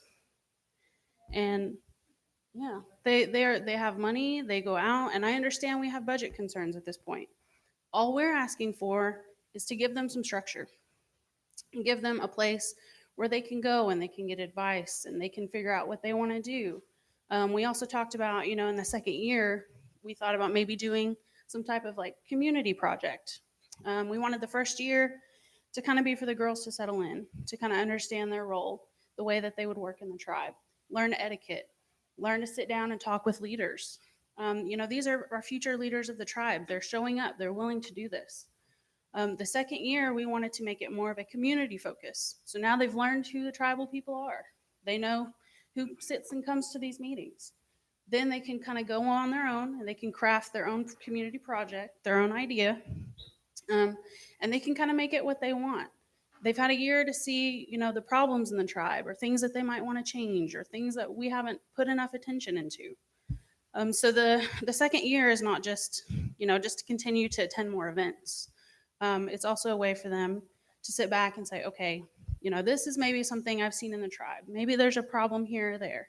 We want the opportunity to sit down, maybe brainstorm. Maybe they can bring some of our youth back. We struggle so much with bringing our youth back because we've alienated so many of their parents. So that's kind of the second year idea that this committee has. But of course, it's going to be difficult without something approved from council. We don't want to go off of our own ideas and make it look like the council had no part in it. All you're asking for is our blessing for what you all have been doing Essentially. already. Essentially, and we created basically- rules for governing ourselves. So You're asking for structure and an Yeah. organization that is committed to, I can look at something like that and look at the best of practices mhm. to see how other organizations do this and set up an organization that works, that would be beneficial for the people coming into the program. That would be the girls. What do they learn? They learn responsibility, and they also learn tribal politics and, and community development, a lot of things. So I can understand where you're coming from. And I can understand wanting to be organized, and so that people will know what they're supposed to do when they come into that. And I can also understand that the positive side to this is you might be able to get some grant money. And once we get past all this other stuff that we're Well, dealing with. we understand the budget situation with the IDC and everything like that. So if Mhm. we applied on our own with the, being an approved committee of the tribe, then we don't have to go through the IDC rate because we'll be a, sort of an entity. Well, I seem to think that would be good for the young people because, like they said, there are no young people in this tribe, or there's very few. And I've heard that from a lot of young people. Okay, good point. Good point. I think the AG has something. In the documents I received from your last Attorney General, there is a reference to a 2005 ordinance governing committees. It's called UKB Bylaws Governing Committees. And I don't know if that exists. I didn't get a copy of the actual document, just a reference to it. If that exists, it could govern this committee. All you would need to do is recognize the committee as an official committee. Yes, and I think Barry's holding that he showed, and it does have that. It outlines special committees. So it is in the bylaws. So we don't have to do a resolution, we just recognize them? By what the Attorney General said. Because General essentially, said. if it's the ones that I'm thinking of, that's y'all are referring to, it's the generic form of the CFRs for Code of Federal Regs, and that's what this one is based off of. Well, so Okay. So you still stand with your, Or what, the question I was getting ready to ask is if I go ahead and I continue with strike, she seconded, and if that doesn't pass, then do we go to a yes or no vote? well, it'd be up to, yeah, if that, Because if I that mean, I fails. really don't even think that any of this is But- even necessary because But by the language that the Attorney General just stated, it stems off the bylaw and there- committees. Yeah, there's no So- point in, So, We don't have to do a vote, we just recognize. yeah. Okay, and that's a totally different thing. That's, I mean. yeah, So, okay. yeah, I mean, just strike that off the, yeah, just strike it.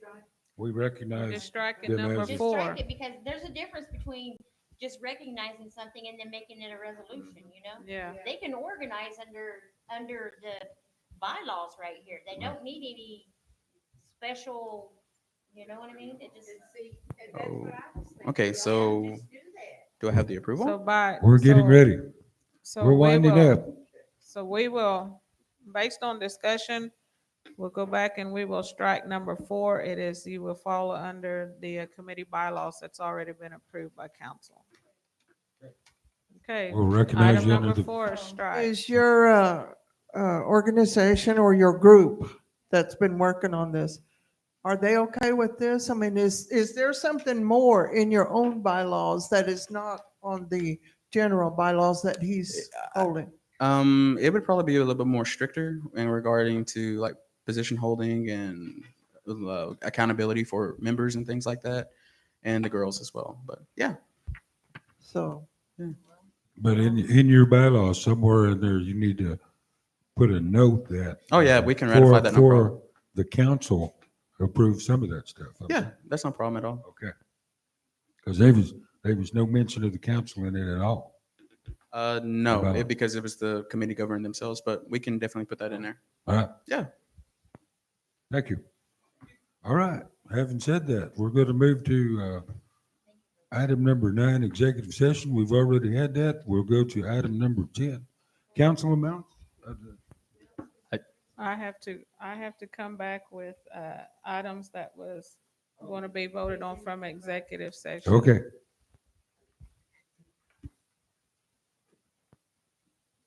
Apologize there, Chief. Okay, council, as I read these, I will just need a motion and a second. Due to that, these were already stated and need to be addressed through executive session. Number 1, that will be noted as other business that came out of executive session will be to approve to authorize the tribe to join in a federal lawsuit regarding ICWA issues. Second.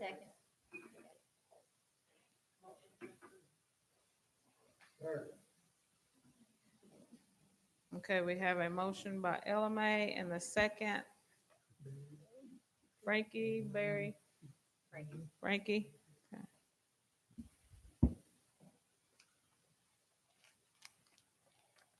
Okay, council, I will call for vote. Okay, Eddie is absent. Jeannie? Yes. LMA? Yes.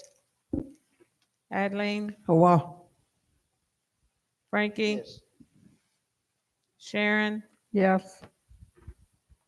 I vote yes. Peggy? Yes. Jamie is absent. Charles? Barry? Jeff? Yes. Okay. Council, that motion carries.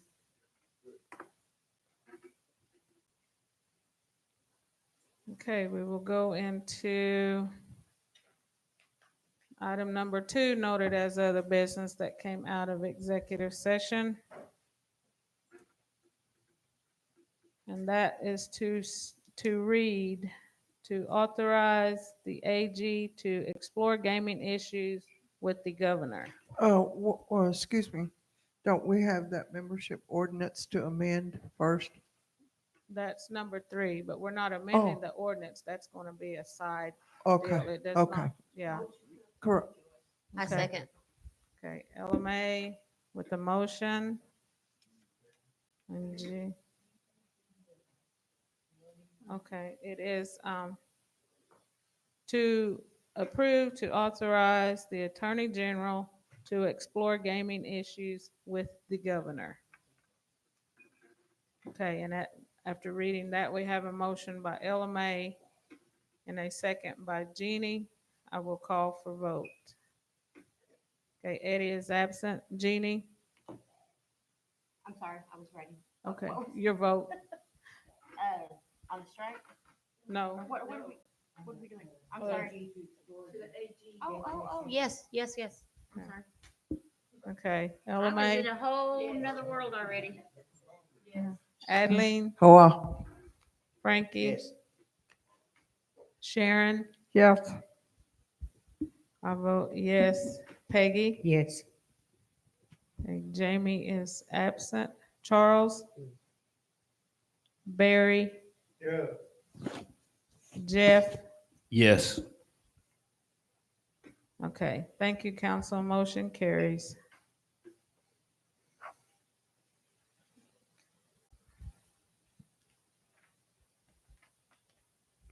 Okay, item number 3, that is a result from a discussion in executive session, which will be noted as other business. It is to read, to approve, to recognize infant children as tribal members for certain limited purposes. Second.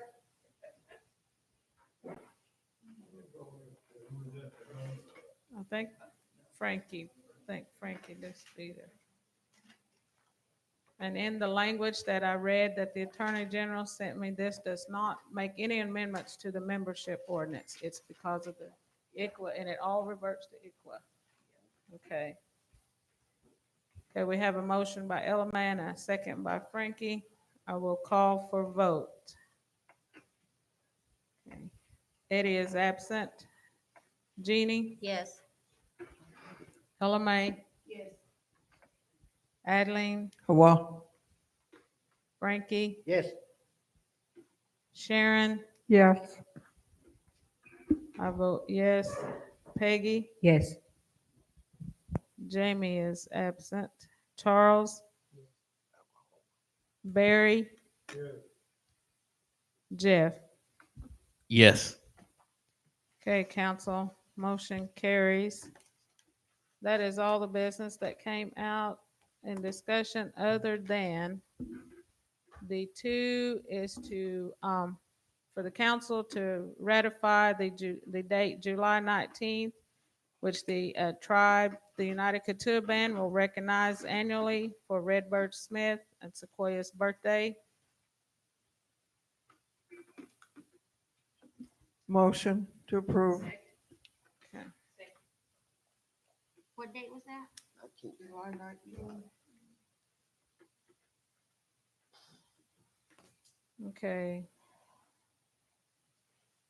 Okay, we have a motion by Adeline and a second by Ella May to approve July 19th and be recognized as Redbird Smith and Sequoia's birthday, with the tribal office being closed on that day to recognize. Okay, I will call for a vote. Eddie is absent. Jeannie, Yes. Ella May, Adeline, Hawa. Frankie, Yes. Sharon, Yes. I vote yes. Peggy, Yes. Jamie is absent. Charles, Barry, Jeff. Yes. Okay, council, motion carries. Okay, I also have another one to ratify. That is the capitalization threshold, and it is to approve the engagement letter signed by chief to Finley and Cook, the audit firm, resulting in our single audit. Motion.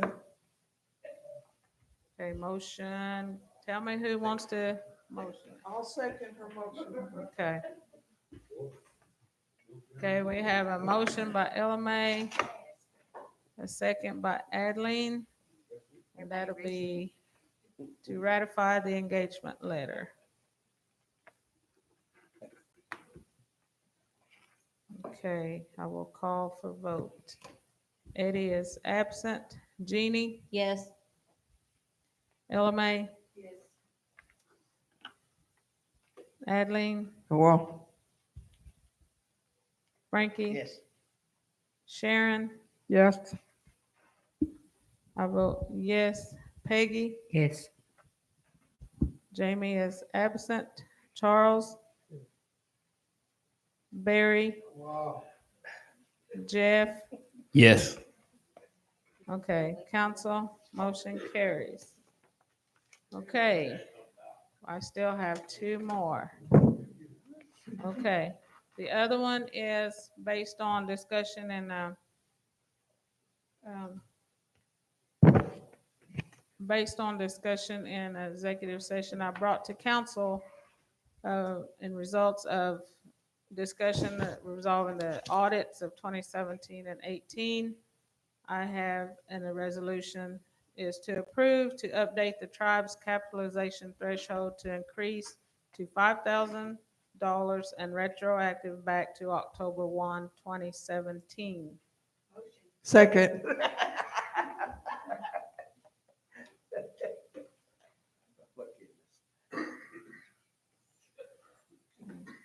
Okay, Ella May motion, Adeline second.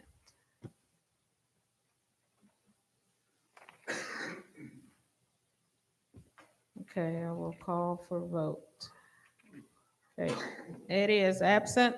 Jeannie, I just have one little question. What year was that dated back to where it was 500?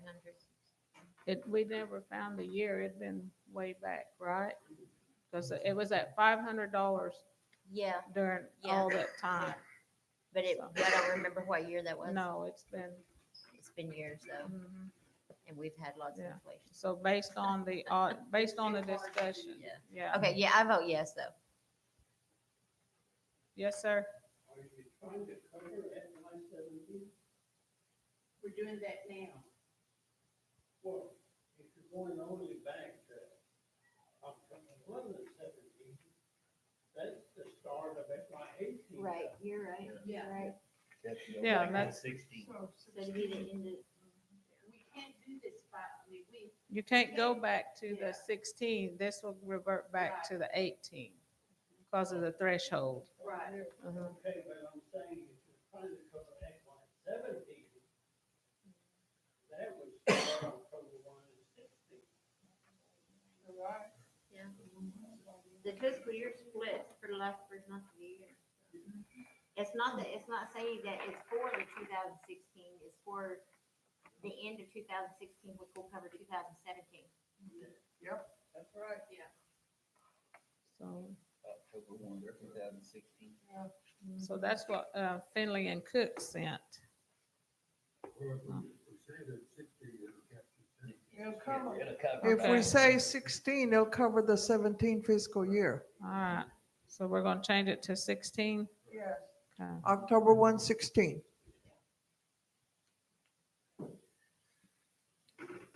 Good catch, Ed.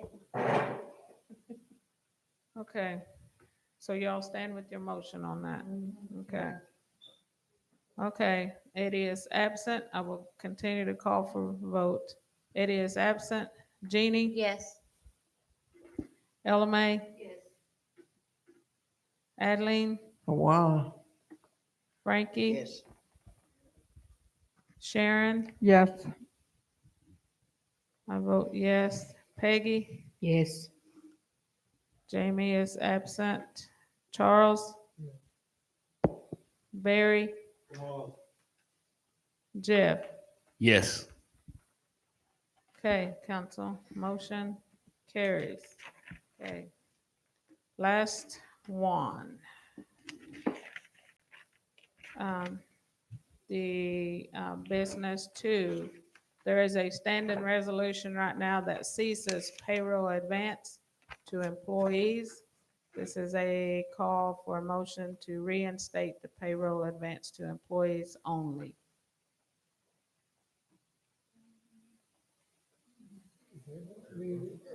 And that's an emotion. Yeah. There's actually protocol that if I can remember by the language that it's only allowed for two, correct me if I'm wrong, 2 pay periods. Any set amount? And it's a percentage of what you earn. There's certain, is that how it's stated? Percentage? Mhm. The question was raised earlier, what do we do in a case to say if an employee borrowed $500 and then turn around 2 weeks later and either was The- terminated or quit? From my I last. mean, then we would be in a situation where we would have to be going to court to settle that, My right? last understanding is if they are removed from being an employee, they get a final check if they have annual leave and stuff, and that would be taken out before they get their final pay. But sometimes they still owe more than what their annual. That's what I This only allows 2 times a year. You can't build on top of another. You have to pay one back. But we've never prosecuted, so they just get off for it in the past. So, If they owe more than what. but I like, think that this resolution should be strike. You want to help them. Yeah. Can we look further into it on like what our policies and procedures to do that? Or, cause I mean, I'm okay with helping out the employees if they need it in emergency situations. But, I mean, that's a really touchy subject that you're going into.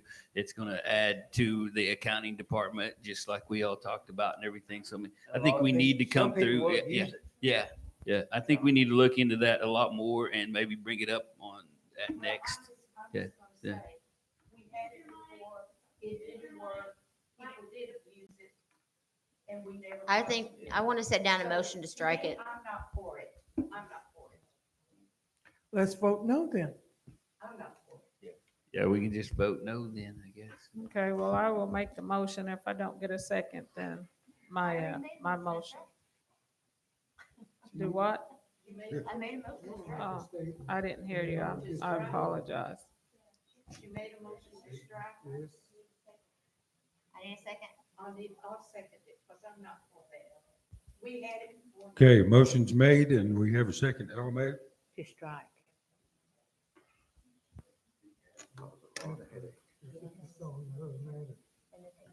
Okay. No, it helps people, but Was that Jeannie? it's more. Did you second that? No, Ellen made a second. I said let's strike it, she seconded. Okay. Okay, this is a motion by Jeannie and a second by LMA to strike to strike. Okay, I will call for vote. Eddie is absent. Jeannie, Yes. LMA, Yes. Adeline, Hold on. Frankie. Yes. Sharon. Yes. Well, since I was the one wanting to do that, I'll just have to vote no. Peggy. Yes. See, Jamie is absent. Charles? No. Barry? Yes?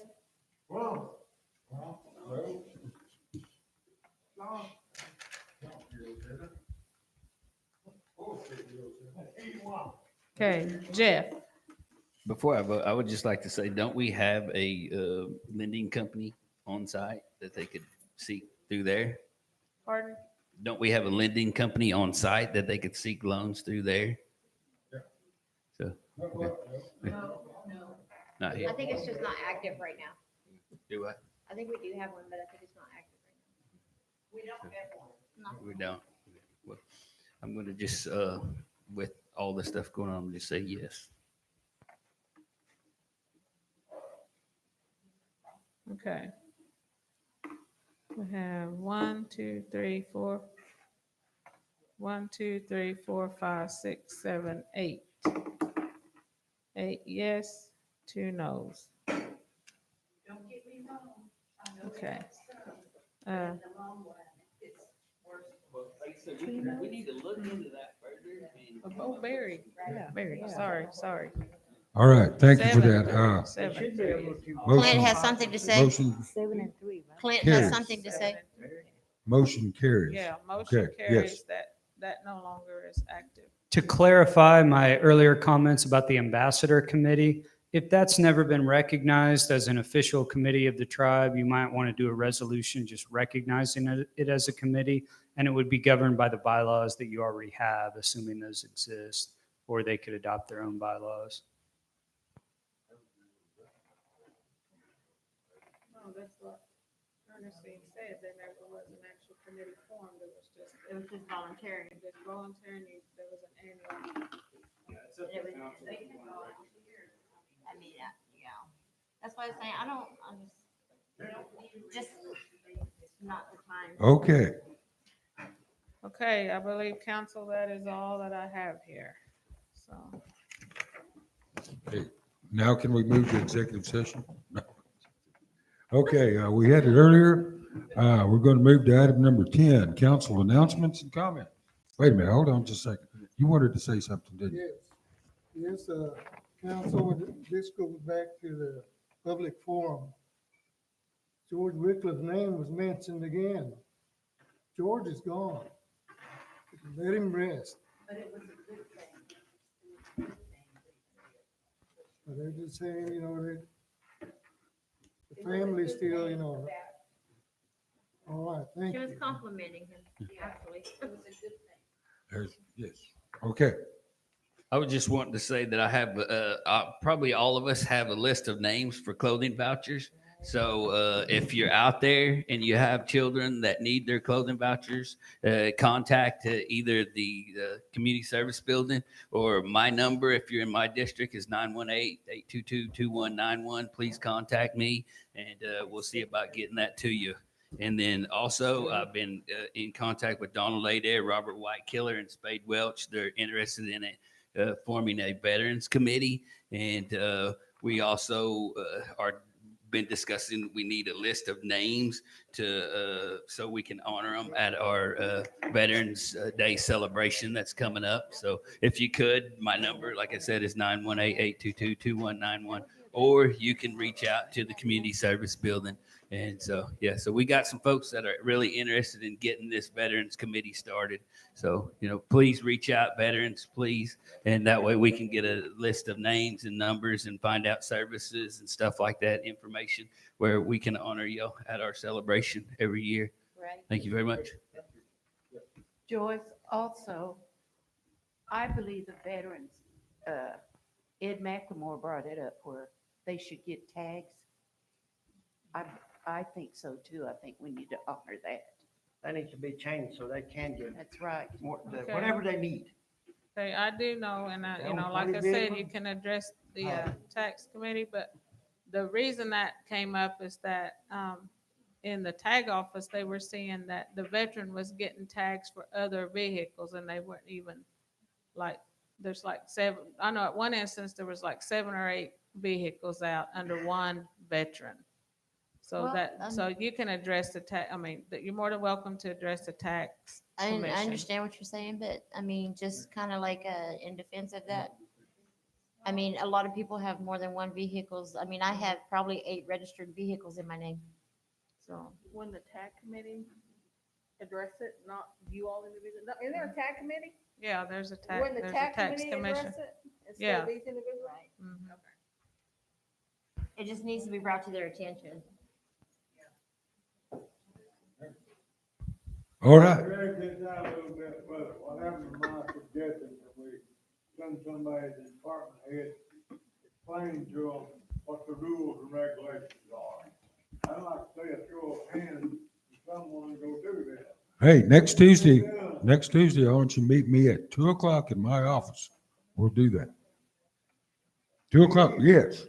Wow, All right. do it. But I want to be authorized by all these people out here. Okay. Okay, just let's to- show of hands. Just to reiterate, the clothing voucher will end on August the 30th. So please let everyone know. My district meeting will be Monday, August 26th at 7 p.m. at the Claremore Community Center. Mine's still the last Tuesday of each month, 6:00. Illinois District, it's the Peace Center, not the Reese Center, yeah. Somewhere I saw Reese, yeah, it's the Peace Center. August the 15th, 6:30. Yes. The 15th. In Vian. Joyce, You were losing me, I thought we was on the judges go, okay, and somebody to go speak to the department head. Where'd that go? now told you to be in his office. All right. it's already done.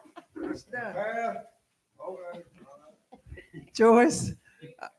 I tell you what, 7 we're p.m. gonna get things straight around here from now on. And food will be Hands served. and dust ain't gonna get it. Madam Secretary, I have notified my constituents that I have to cancel mine because I'll be in Durant during that time. Okay. So they've been notified. And I told them we'll meet again in September and they're okay with it, Okay. or the majority of them are. Now that's the training, right? The training you're Yeah, going to. yeah. I'll be in training that week and I told them and they said that's very important. Okay. So, but I meet with them every month now. except for December and now this. This is the first time I'm missing this year. Okay. John, do you have an announcement or something? No. Oh, you're I'd like to understand exactly what you're saying with fiddling and cook. Who is presently doing it all? I'm Dr. John Uzo. I'm certified at forensics, and I review other people's filings. Of interest, I've been reviewing some of the reports by I.D. Bailey. And the key thing you want to do is get an unqualified opinion. And did I understand who's your auditor right now? Who? I.D. Bailey. Okay, and who have you contracted out for subsequent years? Finley and Cook. No.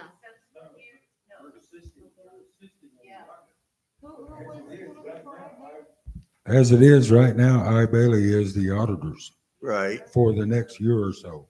for next year or I so? think so. Okay, and in what capacity did you hire Finley and Cook?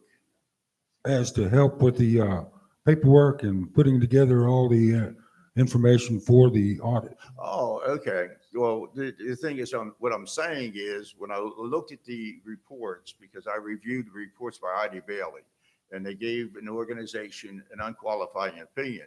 But the problem that you have is material weaknesses in internal control and proper accounting and income recognition.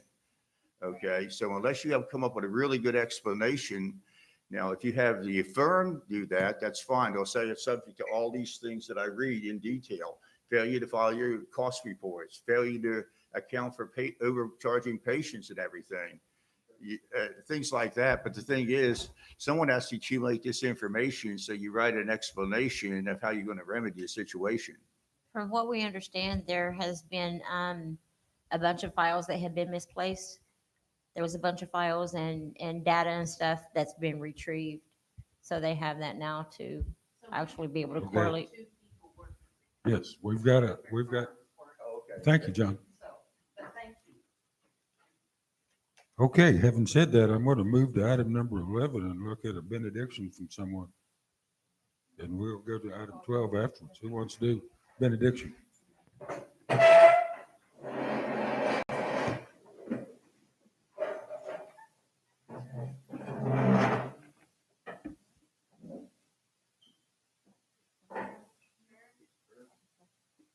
Father, in the name of Jesus, thank you, Lord, for this day. Thank you for your blessing. And I pray, Lord, in the name of Jesus, for each and every one of us here, that you go before us, behind us, and on all sides of us. And I pray for this tribe as a whole. Help us, Lord, to make wise decisions, give unto us knowledge and understanding for the things that we don't understand. And Father, we give you all praise, glory, and honor for the good things that have happened to us today. Thank you, Father, for all the blessings and what the corporate board has done, and I thank you for the constituents, Lord. And those that I have reached out to, Lord, like Marcella, that was doing well, I give you praise, glory, and honor for that. And all of the people, Lord, that look to us and to give unto us knowledge, Lord, that give us wisdom more than anything else. We'll give you praise, glory, and honor for that. In Jesus' name. Amen. Second.